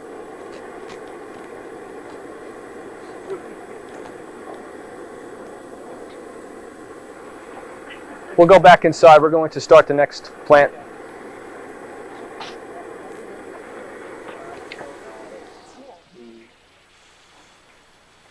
Yes, we'll touch on that in a second. Let me just, I want to get till this starts distilling, then we'll start. Which should be any second. Okay? Okay, while our plants are calcinating outside, we'll come back in here and you check. You could see right here that the oil is collecting at the top of this oil separator, and the water is siphoning back. The level of this will not go any higher, but since oil floats on water, the oil will start to collect. The water will continually siphon back. So we're not losing any water out of here. You could almost seal this off, but we won't. It's practically, for all practical purposes, you could put a small cork in there if you'd like. Which probably is not a bad idea. Just very loosely. That one's a little small. Because you don't want to lose any volatiles, and the real highly volatile essential oils may escape on you if your condenser isn't adequate enough to handle it. And I don't know if I have a stopper for that handy. And just very loosely cap that so it still has room for expansion. So we are collecting our essential oil. This is our first component. You just let this run. Again, we're purifying substances. You want to keep your mental thoughts and your emotions and your physical body calm, relaxed, and focused. We're imbuing. We are the macrocosm to this, which is the microcosm. So you're imbuing your essence into this. We're imbuing a lot of different essences here. This is a pure substance. It is a physical container for the sulfur. We come over to our distillation. This is distilling over nicely now. As it first starts to come over, no matter how hot this gets, your thermometer will not register anything. Thermometer is not going to register any temperature until the steam starts to form a drop on the bottom of the thermometer. Then it has something to measure. And when it starts coming over, ideally, when you're making your own wines, now this one I already checked, so I know it's okay. Anything that comes over under 78 degrees, so you want to really be there for the beginning. Anything that comes over under 78 degrees is not ethyl alcohol. It's a higher volatile substance that you don't really want to consume. If you're just doing with standard sugar, you're probably not going to run into any problems, but it's always good to check it. But when you're doing natural fermentations, like I mentioned yesterday, when you're taking the root and you're adding amylase and you're digesting that carbohydrate into a sugar and fermenting it, you can come up with some strange alcohols, which you don't want to consume. So you watch the temperature very carefully. If you missed it, you take this substance, you could put it back in and start all over again. What's wrong with the stuff under 78 degrees? It could be a different type of alcohol, but it's not good to consume. Methanol? Yeah. Or other things. It could be, I don't know, some kind of volatiles that you don't want to consume. They're poisonous to the body? Is that what you're saying? Yeah. If you take anything 78.5, if you want to be real precise, but 78 degrees and up, that's the stuff you want to save. That's the ethanol alcohol, and that's the stuff that we're using. Now, what will happen as this starts to come over, you can crank this up. The temperature will kick more water out as it starts to boil rapidly. The temperature will go up. You will overload your condenser, and you'll be pulling over a lot of water. You want to keep it so you're getting about anywhere, depending if you want to do it real slow and steady, maybe 3 or 4 drops per minute. You can go up to 8 or 9 drops per minute, somewhere in there. 7 to 8 drops, 6 drops to 8 drops is a nice range to be in. That's not too fast, and it's not too slow. You can see that that's exactly what's happening now. The water's the vapor's coming up here, it's condensing, and we're collecting our alcohol. This is the second step, and all we do is let this happen. Meanwhile, we could be doing other things in the lab, keeping an eye on this. When the alcohol volume starts to distill over and there's less alcohol in here, the temperature will start to creep up. I like about a 10-degree range. So if we're at 78 degrees when we start, 88 degrees, we kind of stop. By that time, you're pulling over too much water, and you should really cut your distillation and use your alcohol at that point. Yeah, Yes? if you'll twist the thermometer just a little bit, I can get the number. Great, super. So Okay, we should be about 78. when it comes up there, I can catch it. Okay. So that's our second phase. We're waiting for our herbs to calcine so we can start the next step. And actually the last, well, there's one more step, the 2 salts, but that's our last phase, is working with the salts. While this is happening, we're going to start our second extract. So now you have to, in your mind, shift gears. Forget everything, put this to the side. Now we're going to do the simplest process. Remember I said you could do this with mason jars? We're doing it with mason jars. Hardly any equipment. As simple as possible. And again, this doesn't mean that the product is less than what we're making here. It's a little bit different, but it's the same thing. We're doing the same process. We're just doing it simpler. And to do that, we're going to use a different plant. We're going to use chamomile. And if somebody will hand me that chamomile right there, and one of those mason jars, any one of them, we just washed them this morning. Now this is, you're going to see, a lot simpler than what we were doing. A lot less time. This is dried chamomile. Now for this process you want a dried plant. You don't want a frozen plant. Frozen plant has water in it. What we want to do is extract the essence out of here using an alcohol. We already made our alcohol. We used wine alcohol. This is alcohol from wine that we distilled. This is from 2 gallons of wine. That's how much alcohol you're going to get. You can get maybe a little bit more, a little bit less, depending on at what point you want to cut off, at what temperature you stop distilling at. But this is through a process that we used. It wasn't this one. This is a simple distillation. If you remember, I mentioned toward the end of the slide presentation, I showed you a distillation setup that had a big globe like this, and had a ball, another ball, and another ball, and a crossover, and a condenser, and then something to catch it. I used that to distill this alcohol. What that does is gives you what's called reflux. As the alcohol boils up, I think we explained this on yesterday, it expands in that globe, and the water condenses, and most of the water falls out, and time you get to the top, it's mostly alcohol. With one straight distillation, you get 90% alcohol or better with one distillation with that setup. And that's the setup we use for this. So this alcohol is about 90% alcohol, which is 180 proof. This is way stronger than anything you're going to buy in the store. This is about 180 or better. I measured the first batch, the second batch I didn't, so I might have diluted it or concentrated it more. But this is about 180 proof alcohol. You can take it even further if you want. You could rectify this. Now you remember another setup I showed you. I had a flask in a metal pot, and I'm using water to heat this. If I put this in a heating mantle, you could do it, but you're heating something very volatile on an electric fire, on an electric mantle. You can burn this a little bit. What I mean by that is alchemically burn it, but you could also explode it or something. It's flammable. So what I prefer to do is put it in a water bath. Water boils at 212 degrees. This is going to boil at about under 80 degrees. So you don't have to boil the water. What you want to do is steam the water. Just get the water so it's not quite boiling. And I also like to do is put a little bit of oil on top of the water. The reason is it won't steam. Oil boils at maybe, I don't know, 400 or 500, 600, I don't know, whatever. I don't know what it boils at, but a much higher degree than water. And what the oil will do is hold the moisture down. So you don't have to keep adding water, number one, and it doesn't steam up everything in your lab. So by pouring a little film of oil, just any kind of vegetable oil, it'll hold the steam down, and you can do a nice warm water bath and distill over the alcohol to rectify it. The stronger the alcohol, the better extractant. Like that sponge. When you wring it out as much as you can, it's going to absorb more. This is the sponge. The better you wring it out, get all that water out of it, the more it's going to extract out of this. This you want to be dry as possible. If it has water in it, alcohol is going to extract the water. You're not trying to extract water. You're trying to extract the essence of the plant. So the drier this is, and the more wrung out this is, the more rectified this is, the better extraction you get. How do you know what proof you got there? You just keep doing it over and over? You can measure it. Over and over? How do you measure it? There's several ways. In fact, our resident scientist, where's he go?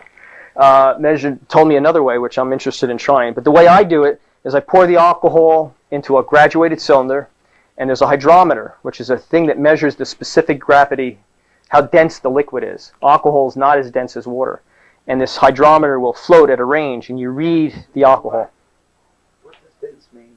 How heavy the water is, in a way. Okay, now, another question. What's the purpose of having these round jugs or flasks or whatever you call them? On the distillation setup? Yeah. These, or when I had those globes on the other distill? Those that you got there. Well, the round jugs are just referred to as boiling flasks. If you had a flask, could somebody hand me an Erlenmeyer? Here's one. And you tried to boil liquid in here, it would work fine. The only problem is you have a very small surface area. Say I filled the water up to here. Yeah. The water would be, the top of the water would have a very small surface area. And I'd get very little evaporation. Whereas if I have something wider, I get more evaporation. If you take a boiling flask, a round flask, and fill it halfway up, you get maximum surface area within that sphere. And the other thing is, as this boils, it's being funneled to a narrower point. That's not as advantageous as this. It gives more room for expansion, and if you boil up, it's not going to, if this boiled up, it'll start to foam up, and it could actually boil up into your receiver. A boiling flask won't do that. It's ideally, that's why they call it a boiling flask. It's ideal for boiling. Somebody else? Yeah. If you don't have the equipment to do the alcohol preparation, could you buy buy grain alcohol in the store and use that? Sure. That's what we said yesterday. If you look at the chart, I know we're on the second chart, remember? The second chart, that's what we're doing. We're starting with an herb, and we have two choices. If you have the equipment, you can make your own alcohol. And you could rectify it if you want. You don't have to do that. You can use a more elaborate setup, or you can do a very simple distillation system like this. You getting your own alcohol, or you're buying your own alcohol. And all we're going to do is mix the two together. And that's what we'll do right now. We're going to take some chamomile. Now, just all the processes in spagyrics are not, they're more than what they appear. I'm pouring alcohol on this plant. Well, what am I doing? What does that mean? Am I just pouring alcohol on a plant, or what's the process that's taking place here? Yeah, I'm dissolving. I'm breaking the plant into its components. I'm doing an extraction. So I can just say, okay, throw it in and pour the alcohol on and forget about it. Or you can make this a ceremony and a ritual in itself. I mean, anything could be a ceremony. Writing a letter to a friend, and you take out a fountain pen and nice stationery, and you put a wax seal on it to close it. And everything could be a ritual. And when you put your energy into something like that, let me ask you a question. If you get a computer-generated thing from some computer, from some big manufacturer, or you get a letter from a friend that's on personal stationery, handwritten with a fountain pen and sealed with wax, there's energy in there. When you get it, it warms your heart. You say, wow, that was really something. It touches you. What's touching you? The patience, the time, and the energy. Put that into your work, and your work will be magical. If you just stamp it out, there's no magic. Okay, so we take our chamomile. Now, how much alcohol and how much plant? It depends how much you want to put in. What I would prefer to do, and I'm not doing it now, but we're going to do it a different way. I would take half of this plant, and I'd put it in my grinding bowl, that porcelain bowl I showed you. And I'd grind this up. And then I'd take some of it and not grind it, because these are flowers. And there's a certain essence. This is the natural structure. There's a certain essence within it. If I crush it, I'm destroying the container. But I'm also releasing some products. So it's a catch-22. What do I want? Well, I don't know, so I split it. I crush half, and I use half whole. Ideally, if I had and was picking my own chamomile, I would take some of the seeds. I would put the seeds in here, because the seeds have the germ of life, of reproduction, of regeneration. That's the life force. That's part of the life force I'm trying to catch, and the alcohol is going to extract. So ideally, I like to put the seeds in here also. What's beautiful about harvesting your own plants, you can take all aspects of the plant. You could use the root, which is more an earth-based part of the plant. You could take the stem, which is a more water-based part of the plant. You could take the leaves, which is a more air-based part of the plant. And you could take the flower, which is a more fire-based part of the plant, and put them all in your tincture. You buy them in a store, you only get what they have. That's the beauty of harvesting and growing your own herbs. You could really specify what you want and pick it when you want. We're going to start this any minute. I'm spilling a lot, and I'm usually not this sloppy and messy, but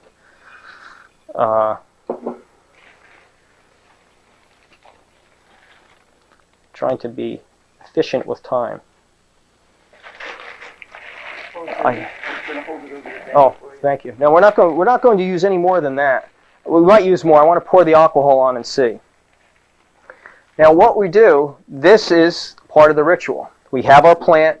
We have our alcohol. We could just dump it on there, or we can nurture it. What we're doing is now extracting the principle from the plant.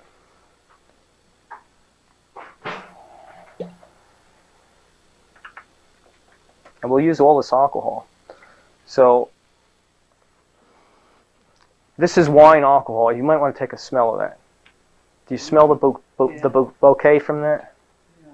Bouquet. Kind of wine? This is just real cheap gallon jug wine, but you smell that fragrance? Maybe we should even pass this, or don't drop it, please, because we'll ruin our experiment.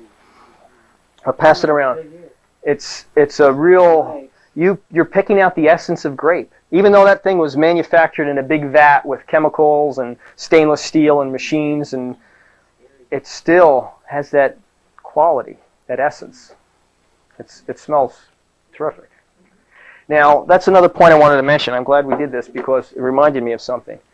When you further rectify and distill that alcohol, you do something else. Because they didn't have it on this side. You do something else. You eliminate the signature of where that came from. If you have an alcohol and you distill it once over, there's still some essential oil, there's still some particles from lavender in this oil, and from sugar, for that matter. So let me put this back on and just tell you about this. This is important. So there's still a signature, a fingerprint from the lavender and from the sugar. When you're mixing this with sugar, you're extracting some stuff from sugar too. So we're mixing intelligences slightly here, but the sugar's so refined that it's kind of removed from the sugar plant. But it has that fingerprint. As you rectify it and purify it and bring it up to 200 proof or 100% alcohol, which is real hard to do, but if you could, and you can temporarily, it's very hygroscopic. As soon as you open the jar, it'll start sucking water back into itself to balance itself. It's that magnetic. It's that seeking to stabilize. When it's that pure, it lost connection with where it came from. It's undetermined. It has no more signature or fingerprint from where it came from. It's the greatest extractant you can use at that point. This, even though we distill this, and it's 180 proof alcohol, still smells of wine. The wine essence is still fingerprinted in this. If we rectified this maybe 6-7 times through the water distillation, it loses that connection.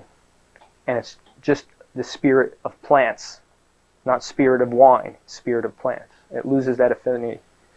Okay, so what we're going to do... Preferable or not? Yeah. It is. Yeah, for this process it definitely is. But it would have been a lot more work and a lot more time, which is okay. You don't have to do it. I think it's better if you can. If you use Everclear, you're going to... I don't even know what they make Everclear from. Yeah, they do. I think it's from corn. Oh, I don't know. I'm not sure about that. I believe it's from corn. It has the fingerprint of corn in there. And that's okay. It's minor. It's such a small percentage. Alchemically speaking, it's a contaminant. Probably chemically speaking, from a chemist will probably say, no, it's pure. There might be some traces of this and traces of that. But alchemically, it's contaminated. Slightly. So we're going to pour this on here. And Why don't you just pour the whole thing in? you can. I don't like to. I like to do it slow. And I like to see where we're going with it and let it slowly absorb. Now, see the color of this and watch what happens when we're done. Now, if we circulated this for a while, the difference would be profound, significant. What would happen if you made your alcohol out of the chamomile? Maybe you addressed this yesterday. But if you did a plant, or let's say go back to the lavender, and you actually made the alcohol from the same plant you were going to later extract from, would that be a nice thing to do if you had the time? That's the best. I like to do... Okay, we're in there. I want to put the lid on because I don't want that alcohol to suck in too much water, and I don't want any other contaminants in there. The liquid it's already getting a little color. Now, what you could do, and this is a decent way of doing it, if you put this on something a little, just barely warm, what's going to happen is alcohol is volatile, and it will evaporate, and it will condense, and since it's a closed container, it will come back down. You might not even see it. It might be so subtle. But it's ascending from its earth to heaven and descending again and receiving the powers of the superiors and the inferiors. It's a circulation. And you are its macrocosm. So you are imbuing it with energy. It's the same as this. What's happening here, the only difference is it's over a much longer process. So we're going to speed it up by just putting our own energy into it and shaking it a little bit. This is like I mentioned to you before about making cold tea. And just a little bit of shaking, it's still maybe a little cloudy. we're going to do this, have everybody do it, and try to give it about 100 shakes. You can go this way, any which way you want to do. Just don't drop it. And we'll put a little bit of our energy in this. Be a group. So a heating pad would really work great. Sure. You don't want it too hot. But yeah. So heat, I mean, Mild heat, real mild. Like a low or something on the thing. It should be able to touch you, and you should be able to leave it on you. If you could leave it on you without burning you, that's a good What about temperature. leaving it out in the sun on a hot day? I wouldn't. I don't think that would be. I think that would degrade it. Perhaps not. Maybe it'll improve it, and that's something. Carve your own path out. Maybe there's something there. I like to do it in the dark or in the shade. When we're done with this, you may be amazed at the color we pull off of this. It's already colored. It's getting a little color, but it's going to take a while. Alcohol is not like water. Water would suck into this plant a lot quicker than alcohol. Alcohol is going to take a while to get in there, but it will. And us shaking it will facilitate that process. So I'm going to pass this off at this point, and we'll just continue to circle that around to everybody. Any questions up to this point? Because I'm hoping that if we go back outside, we may have our calcined salts, and then we can start our next process.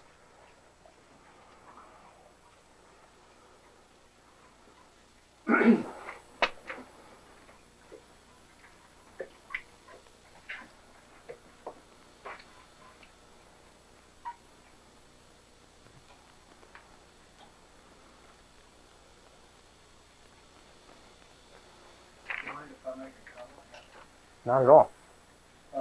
Sunlight is detrimental to any of these operations. Okay. The reason is that, you know how dyes will fade in the sun, things will fade in the sun. The tincting quality of anything comes from its sulfur. The sun can deteriorate and destroy the tincture. The tincture is what part of it is trying to get out of that, which is the coloration which will form. So you really shouldn't do any of this stuff in sunlight. That way we keep it all in your bottle? Well, that's one of the reasons they make amber bottles, and then they put various liquors in there and so forth. Mainly it'll destroy the color, and it'll just, you could have a really great looking bourbon maybe. If it's just in the sun for very long, so it's going to be clear like. But as an extraction, would that? I mean, it would speed it, but I mean, it would degrade it also. I know I have some friends that have tried using the sun and doing things in the sun, and they get their various results. But I think in the end, you kill the germ, the seed. Yeah. It's like nothing in nature that we know of conceives in sunlight, conceives in absolute darkness. Yeah. I don't know why, but I just automatically go to the dark or to the. Sure. But when a product's finished, definitely amber bottle and in the dark. I wrap it in silk and store it away. But this, I don't know. I wouldn't do it. I mean, that's my thinking on it. Yeah, I agree. I've done a lot of this work, and I just something. I've never even tried an experiment in sunlight. Yeah, it just doesn't seem like something I would do. It just goes counter to. Yeah. I'm just going to run outside and see how our thing is doing, our calcium.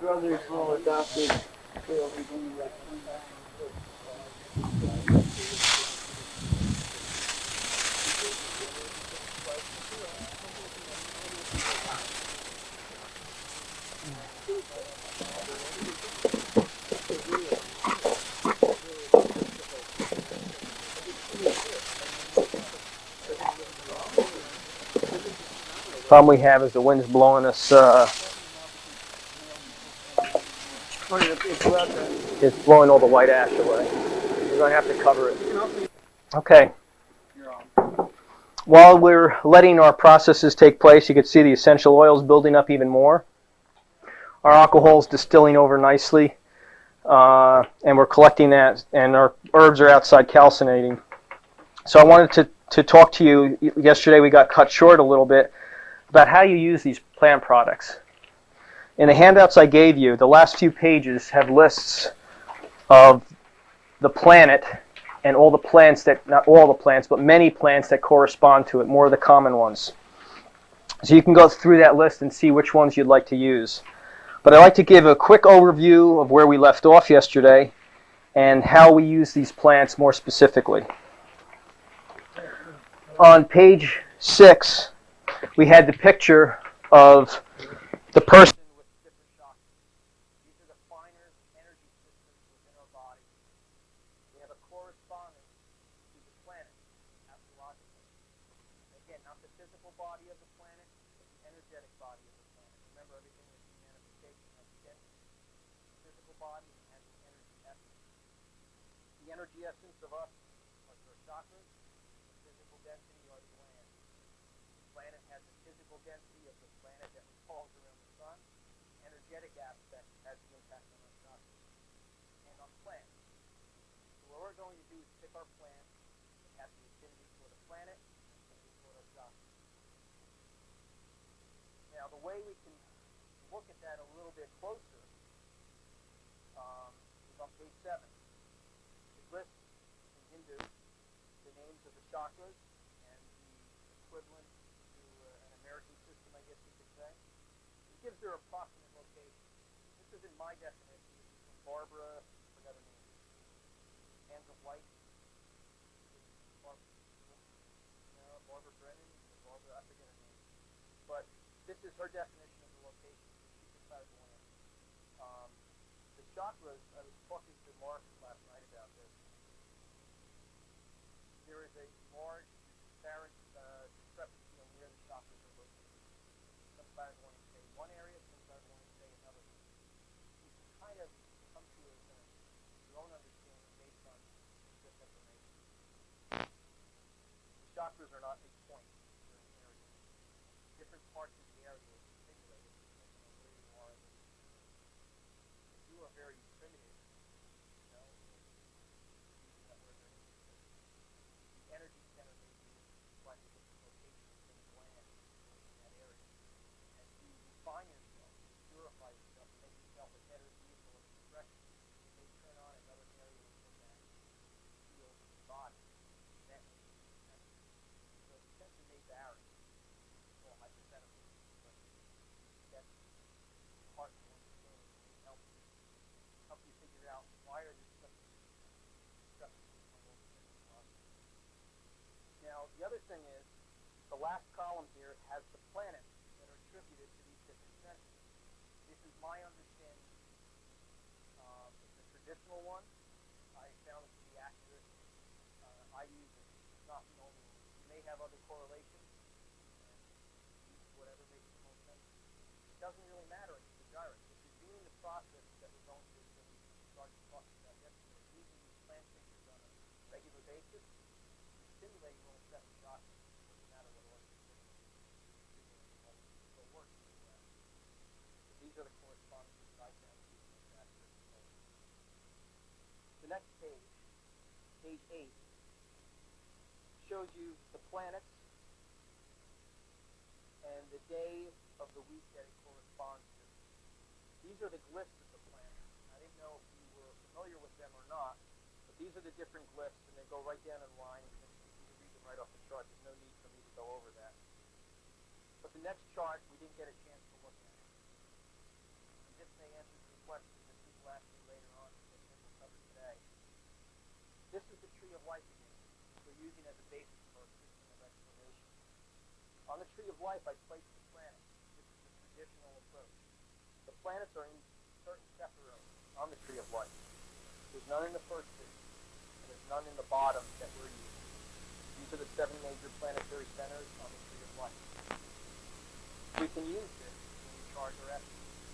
Remember, somebody asked me, how are you charging them? Why are you charging them with this particular Sephiroth or this particular one?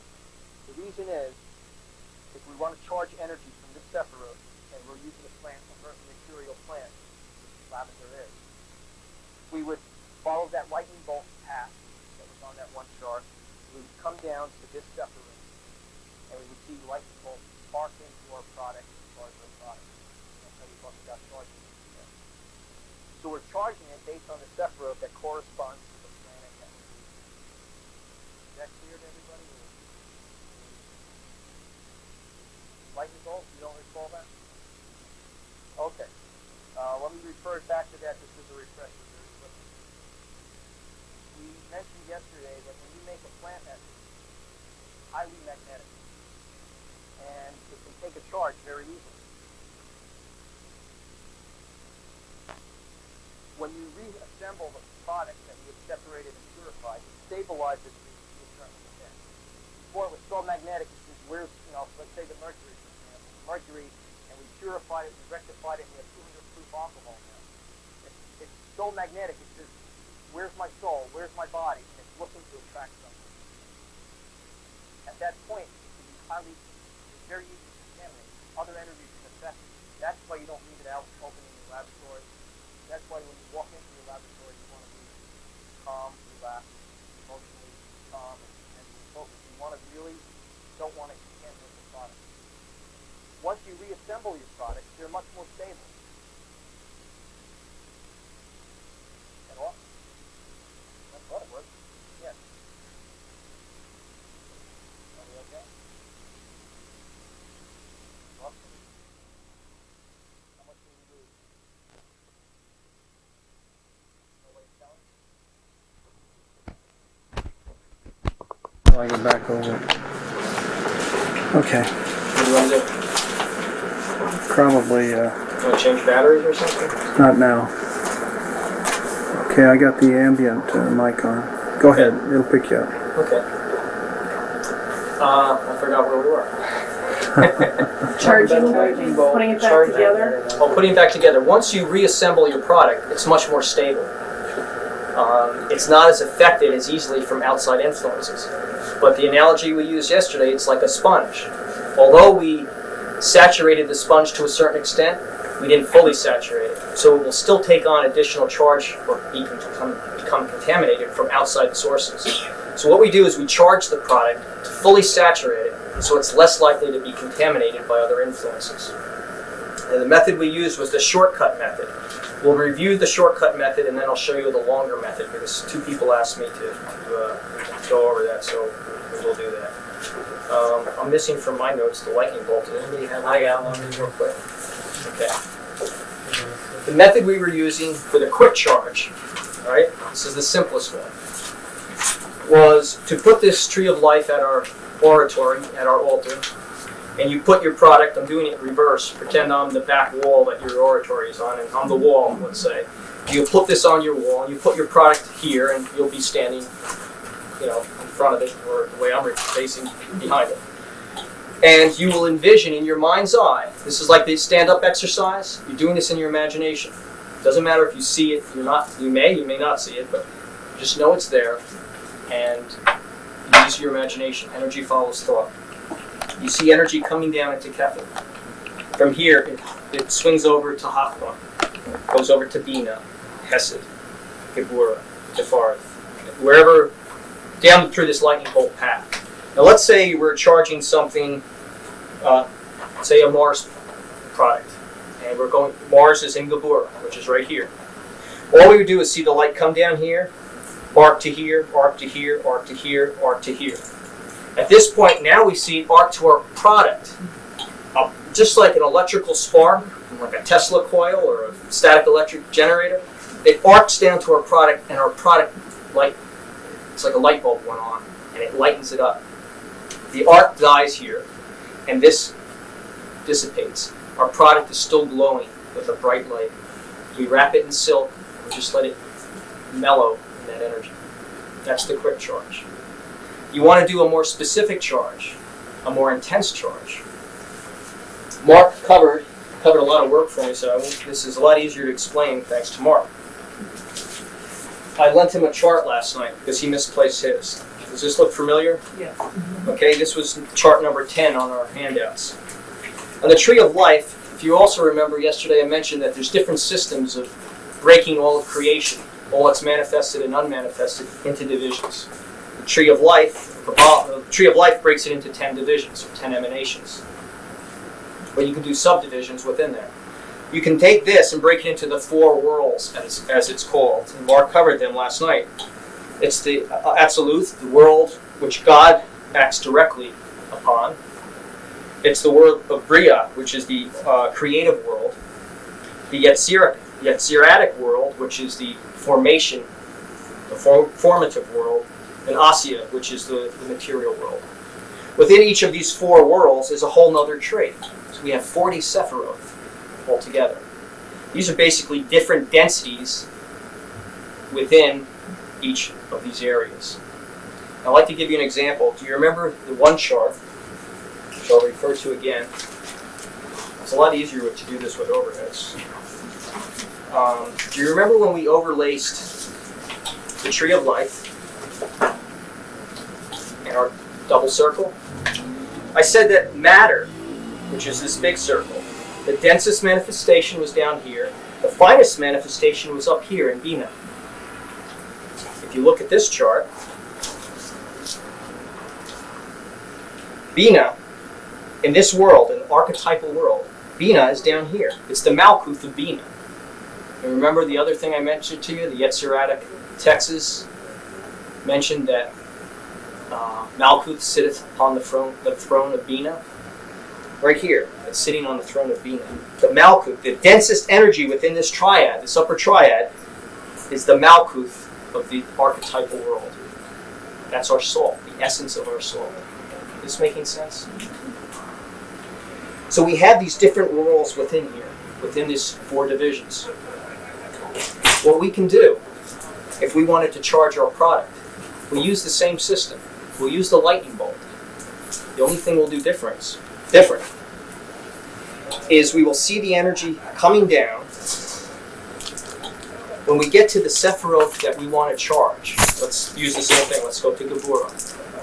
We will see an arc go to our product. And then we will intone the god names that are associated with all 4. This is Qabalah. There's a Qabalah here, there's a Qabalah here, there's a Qabalah here, and there's a Qabalah here. In the archetypal world, in the creative world, in the formative world, and the material world.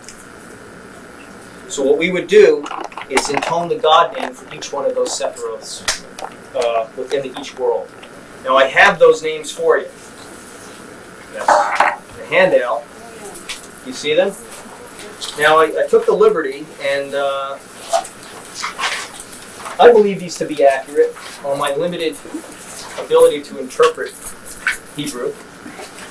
And I looked them up. I mean, I didn't make them up. But I think they're reasonably accurate. There are some variations, but basically what we have here are the 10 Sephiroth all the way to the left-hand side. Then we have the 4 worlds. All right? Right here is the first one, the archetypal world, and so on right down the range. So if we were looking to charge Qabalah, we have the god name, which is Yehovah Elul Vadah. We have the archangel name, which is Raphael. We have the order of angels, which is Malachim. And then we have, I'm sorry, I'm doing Tiferet. I started here, and I'm saying, this doesn't sound right, but I'm looking at the word thing. That doesn't sound right. Okay, I'm sorry. Well, we'll just continue where we were. And then with the sun, we have Shemesh. So we would chant each one of these names into our product. So we do the lightning bolt again. When we get to the Sephiroth that we're looking to attune to, we can chant the god names then and arc it to our product, and then chant the god names again. Or you could just bring it down, arc it to your product, and chant the god names once. It's up to you. Or any variation. There's no set formula that you can't vary from. You do what sounds and feels right to you. This is a path you carve out for yourself. I'm showing you a possibility. Again, I took the liberty of translating most of these terms, and they're reasonably accurate, but there's, they're interpretations. Are you worried about notes? You can, but let's take one thing at a time. For this, we're not. But yes, there's a whole other variation of doing this, and that'll get beyond the scope of this. But if you're interested, and we have time, and I think we will have some time, you want to take this aspect of it deeper, we can do that if there's an interest. Yes, I see some eyebrows go up. Okay, we can play with that. But any questions on the charging? Okay. The other thing I wanted to mention was about assembling them. Actually, I'm going to save that. We're not going to talk about the assembling, because when we assemble it, we'll address that then. At this point, I'm hoping our this is still pulling a good amount of essential oil. You could actually, if you really look carefully, you can see the essential oil has a different look to it than water. So I'm looking in here and I'm still seeing essential oil coming up, so we're still building essential oil. You can also tell with alcohol. Alcohol is really neat subject to product. As it distills over, it has a totally different look than water. In fact, remember that system with the globes?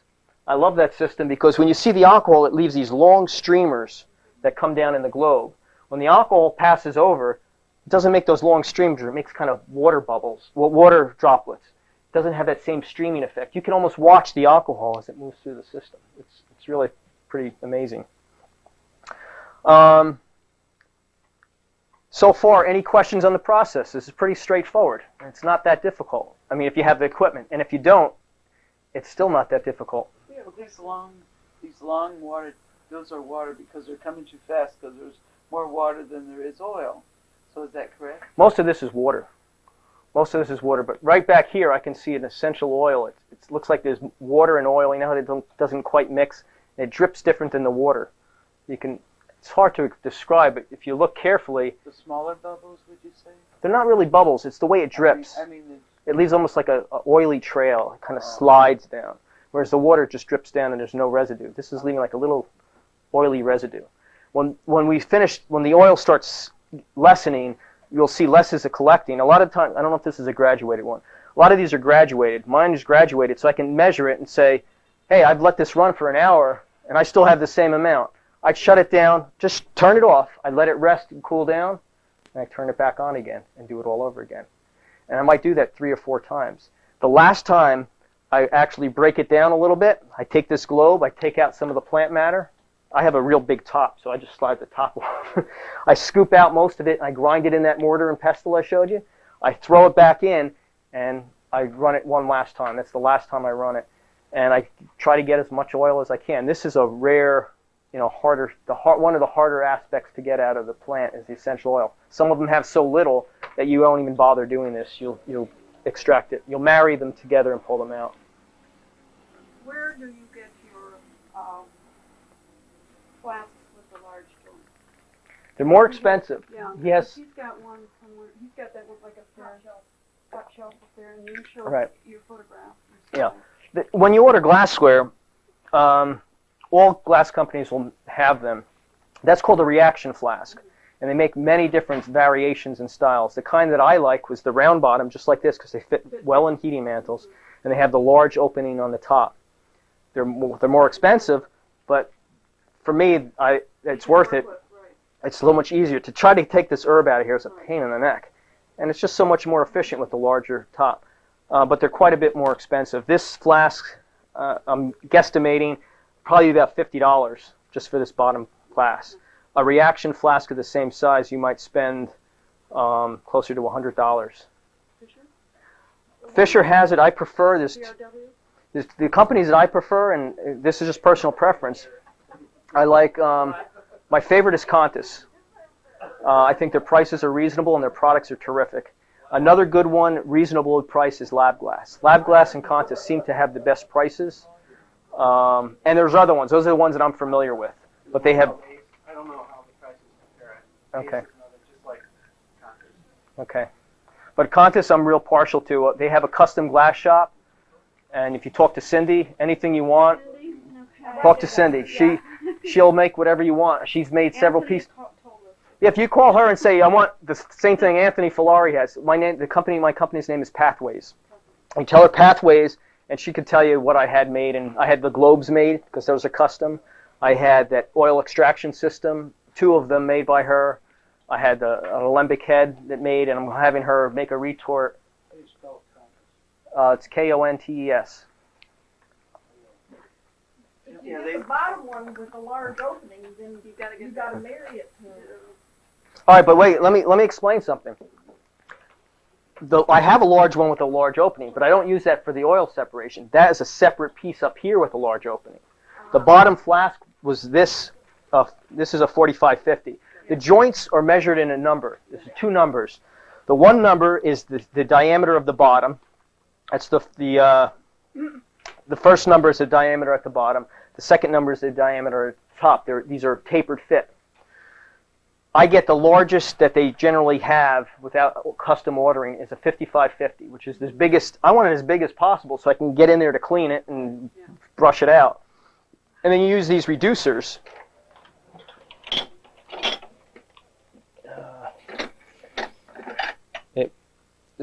Here's one. This is exactly what I use. This is a 5550 to a 2440. Most of this glassware, the jointed glassware, there's 3 popular sizes. I took the middle one, a 2440. It's common and popular. You get more variety.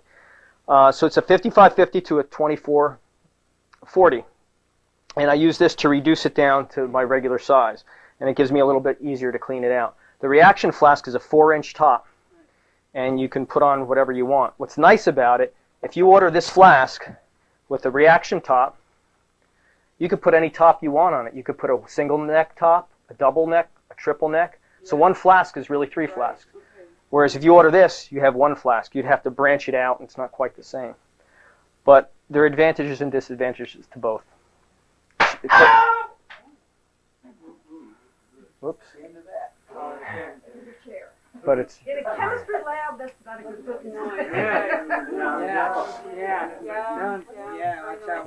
but it's a personal preference as far as the glassware. You find what you like and what works for you. Any other comments or questions? You got your plant in the second. In the second.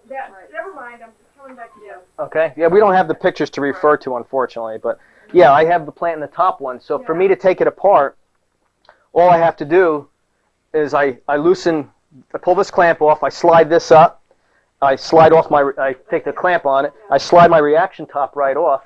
I can scoop out a handful of herb, do what I want to do. I don't have to hold it up, I just tighten the clamps. I do what I have to do, I slide the cap back on, and I just drop this down 2 or 3 inches, and I'm back in business. So it's really easy to do. This one it would be a problem. You'd have to take it apart, and you could do it, it's just going to take a little more time. So you find what works for you and say, that's a real pain in the neck. Wait, I have an idea. Maybe I could have this made, and that's what you do. Saves time in the long run. I don't know what else I can cover at this point. I think we have to wait for our herbs, unless there's any comments or questions. I have a question about something. I'm looking at this glassware over here. Is this something that you would, similar to, that you might use to get the water to drip back down and the alcohol to continue on? I know you talked about a 2-bulb system. Well, I had a 3-bulb system. My system looks... I'll show you in a second. Get these out. I forgot where I put them. Okay. Okay. Yeah, we'll break in another minute. These are the globes. Contest doesn't stock them, but they're real easy to order. You just tell her you want a regular, this is like 1,000 milliliter flask, and just tell her you want a male tube going directly opposite. I have a 1,000, a 500, and then this, which they do carry. I believe it's called a Keldor. I forgot the name of it. It's a globe. It's just a small globe, but it has this little tube here.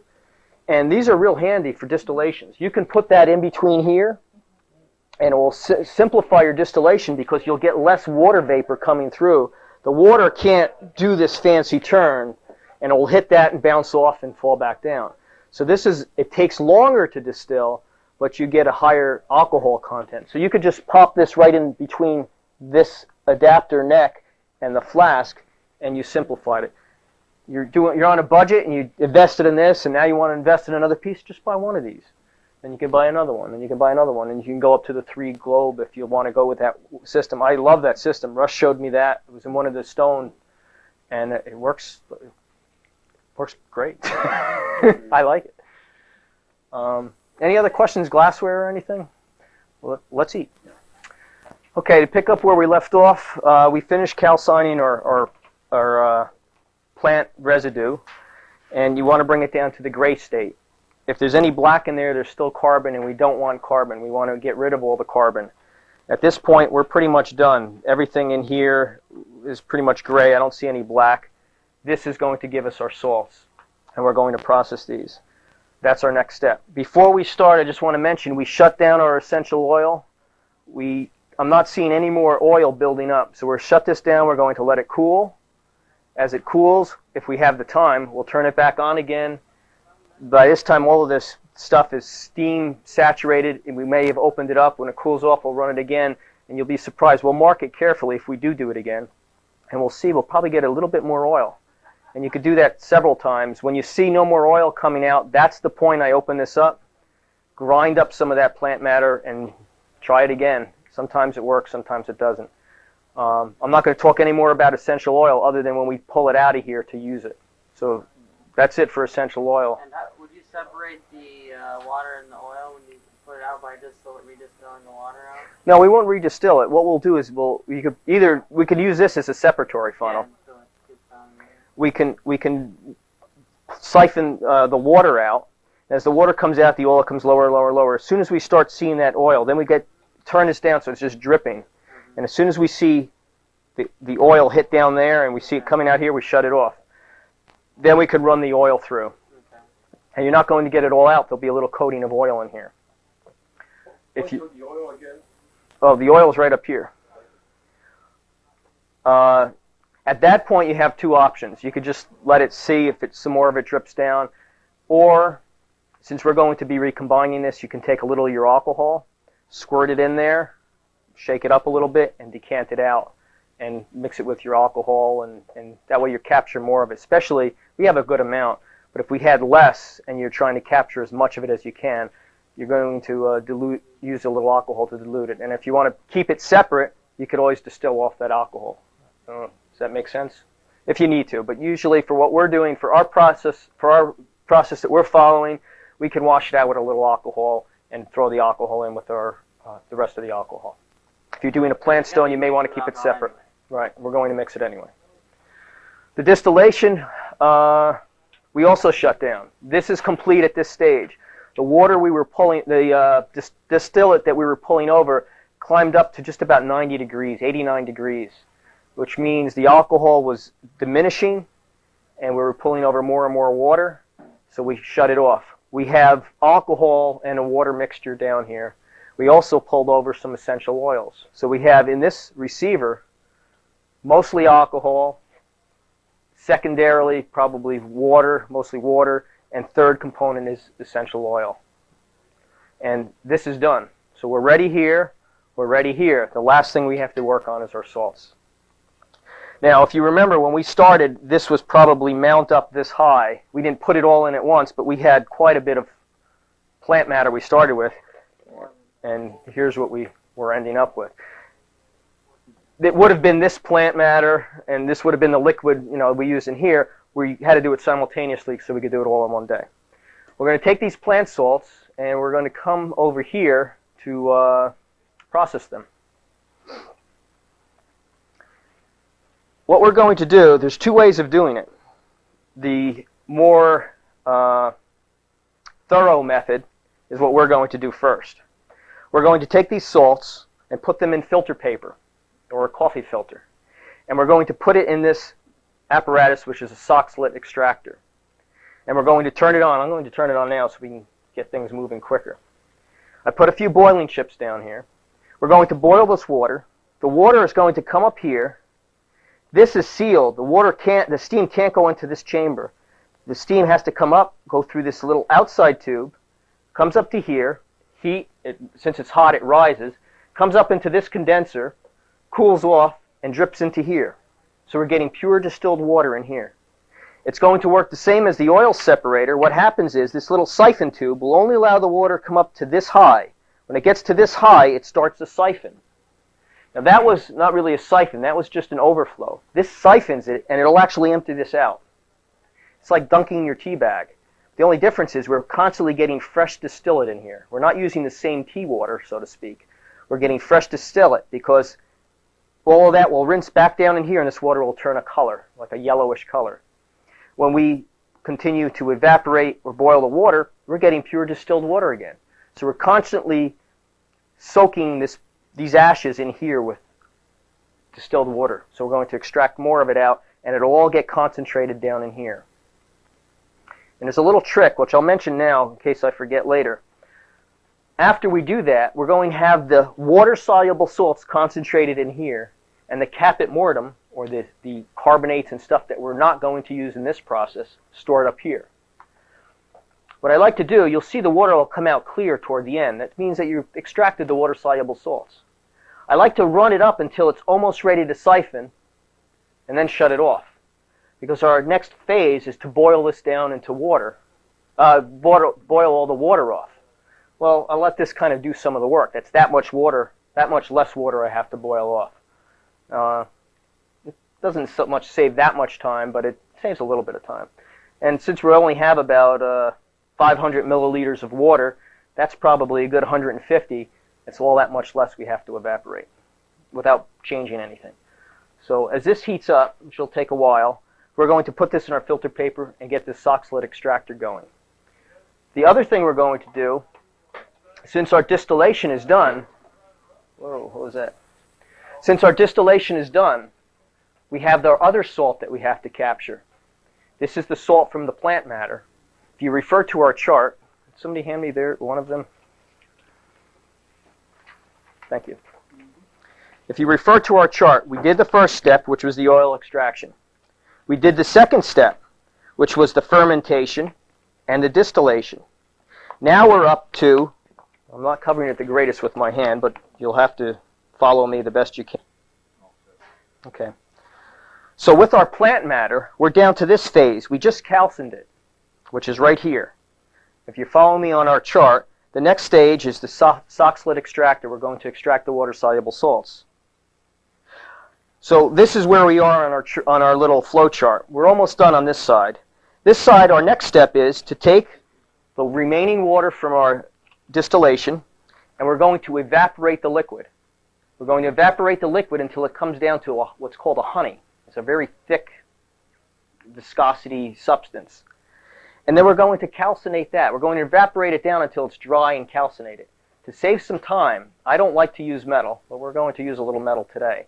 We're going to pour all the distillate that's left in our boiling flask from our distillation, and we're going to put it in, we're going to clean this bowl out. We're going to put it in here. We're going to put it back on that campfire stove, boil the water out. It's going to turn a thick, gooey substance. We're going to continue to heat it up. It's going to smoke and calcine. It's gross calcination because it's going to create smoke. And then we'll turn that into an ash. And then we'll do the same process we're doing here. So from here on in, after we reduce that to ashes like this, the process is identical. We're going to purify the salts and try to get them as white as we can within the time that we have. Any questions so far? Okay. So that's what we'll do. Let me get some filter paper, there's different ways of doing this. Let me mention that. They have a thimble that you can put in here, and you can put the ashes in there.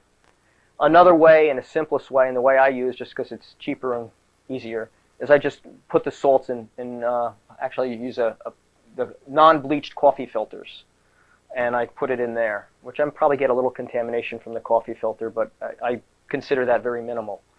So that's one way of doing this. There was a question somebody mentioned that we were going to bring back up, and I asked to remind what it was. Does anybody, what was that again?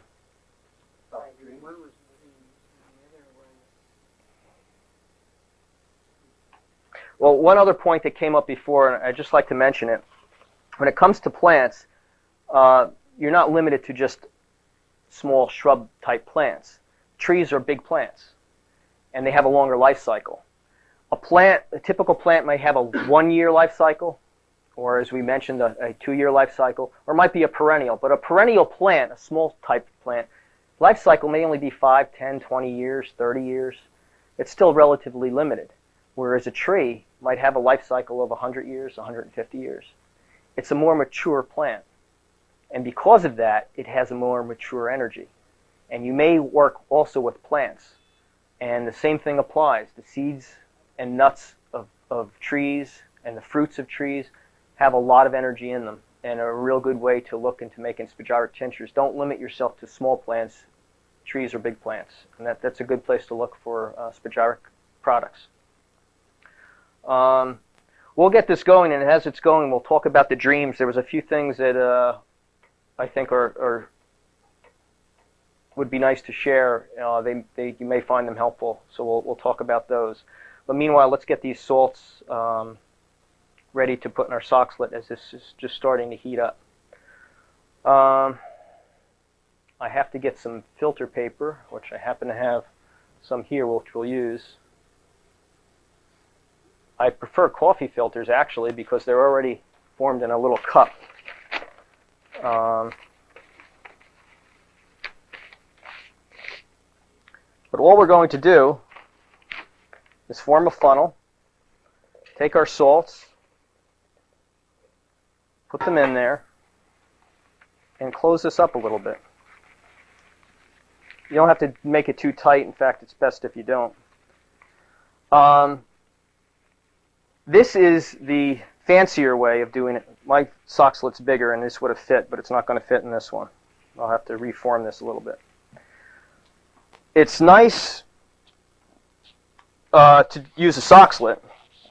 It saves a little bit of time because I can walk away and forget this. But there are other methods, and the chamomile, we are going to, yikes, it's real tight, process in a different way.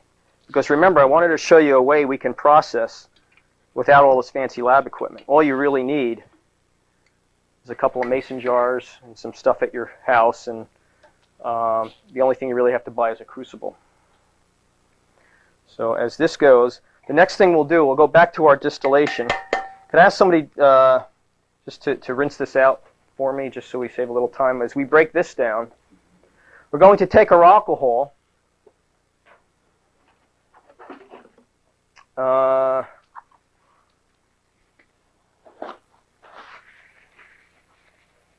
which is a completed product for our purposes today. If you wanted to make a little bit purer product, you can rectify this and make it a stronger alcohol. What we're going to do at this point is just seal it up.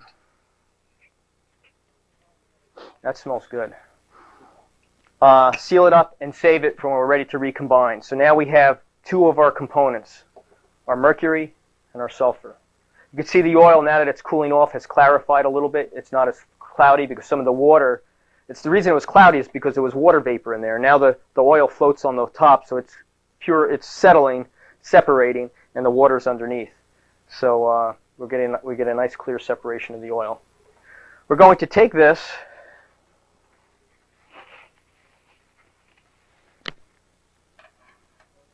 thermometers have a nasty habit of rolling, so you watch where you put them. And we're going to, this is not too hot,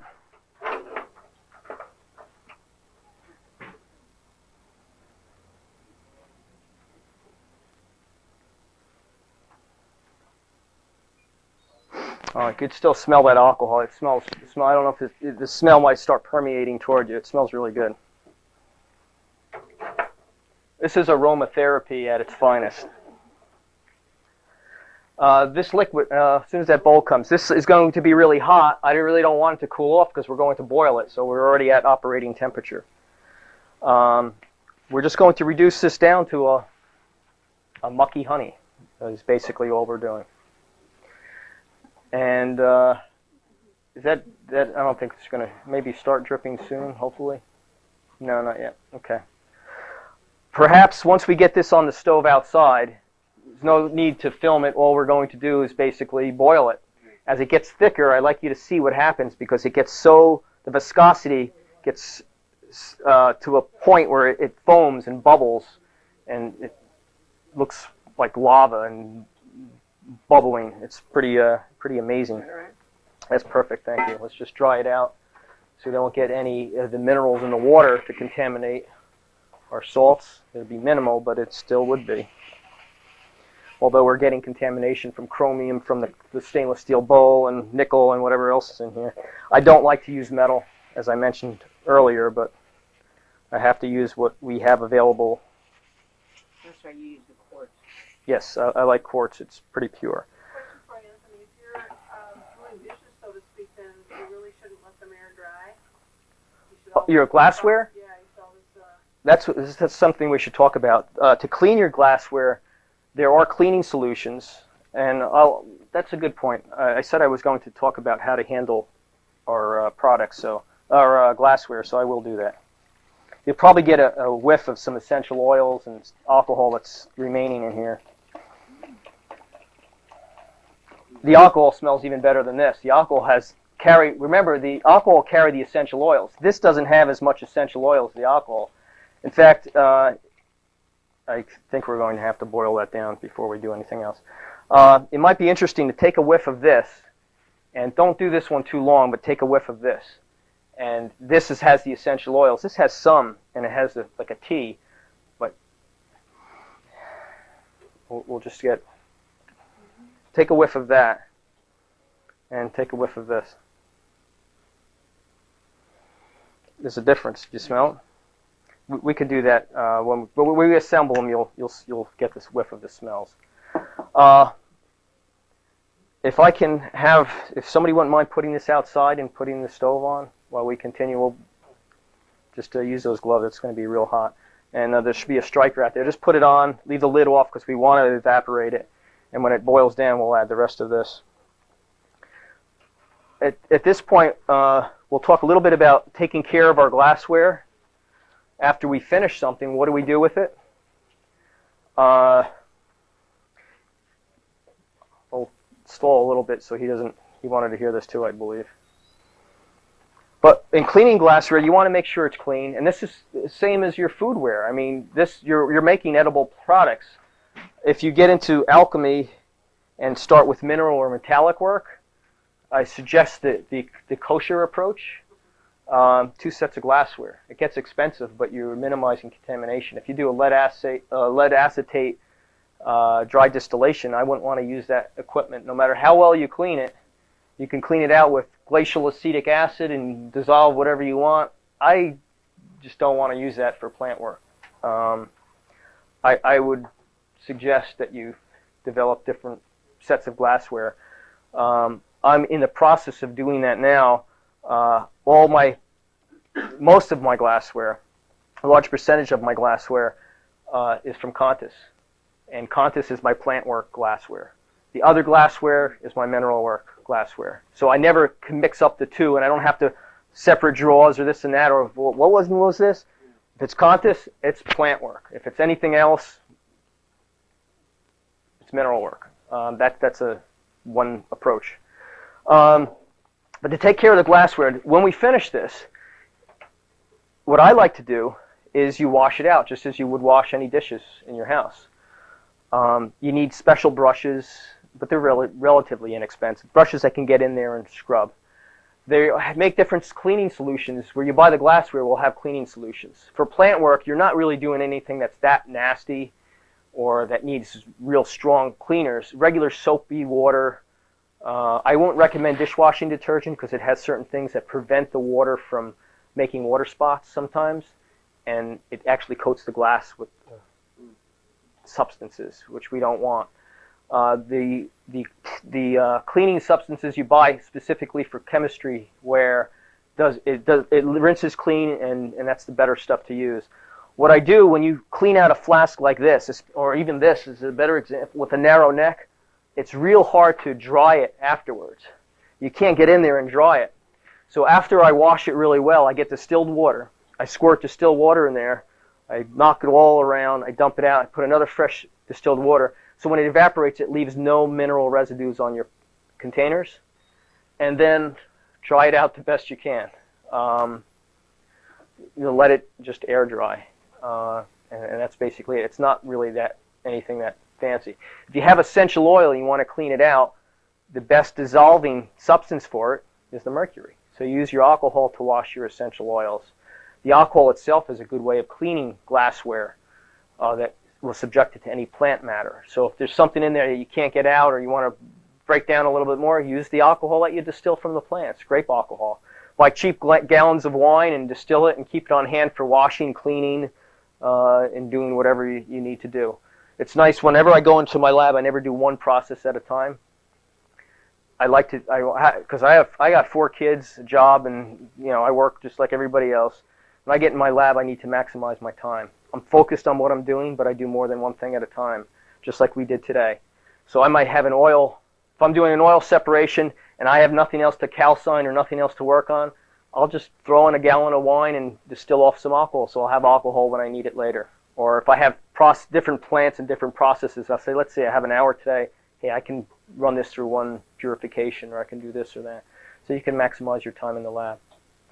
While we're waiting for that to boil, it is boiling pretty good. You just turn the heat down a little bit. We don't need that rapid of a boil. It won't hurt it, but just turn them about midway. It's good for now. Did somebody shut our water off? It looks like it's off. Could somebody just crack it just ever so slightly? We don't need much. Because I don't see that condensing, and I see a lot of vapor in there. Yeah, it should be okay. As long as it's is it coming out in the sink a little bit? Yeah, that's fine. That should cool it off. Yeah, the steam comes up here. It won't go through here. It'll come up through here. The condenser will condense it, and it'll drip in here. So you can see it's hitting here. Pretty soon the steam will climb in here. There it goes. And it'll start condensing. As soon as it hits the coolness of the condenser, it'll drip down. And the first batch of water, you'll see this will be it'll pull like a tea color.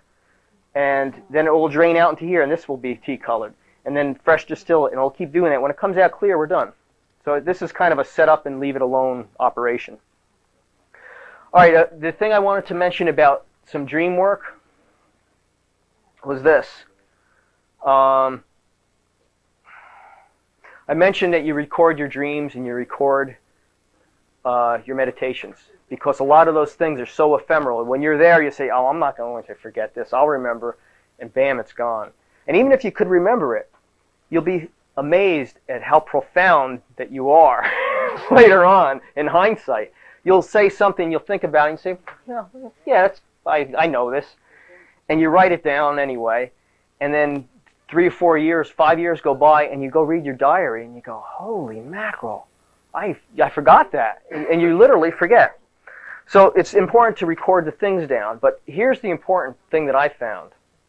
Mark mentioned it, it's also mentioned in the lesson plans. When you review your notebook and journals, do them on a weekly basis. So compare Monday to the next Monday to the next Monday. You might find it to be much more revealing than if you just looked day after day after day. There's another way of looking at it. In esoteric astrology, there are 3 components that are very important. One is your moon sign, one is your sun sign, and one is your rising sign. There's 3. This forms a trinity again. Remember our trinity breakdown? Well, the moon reflects the salt. The moon reflects the salt, our subconscious mind. Your sun sign reflects the sulfur, your consciousness. And when I say consciousness, I mean your waking consciousness, the consciousness that I'm speaking to you and you're listening to me now.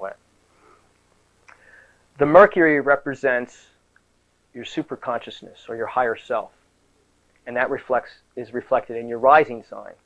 So in esoteric astrology, again, the moon is your subconsciousness, the sun is your waking consciousness, and the rising sign is your superconsciousness.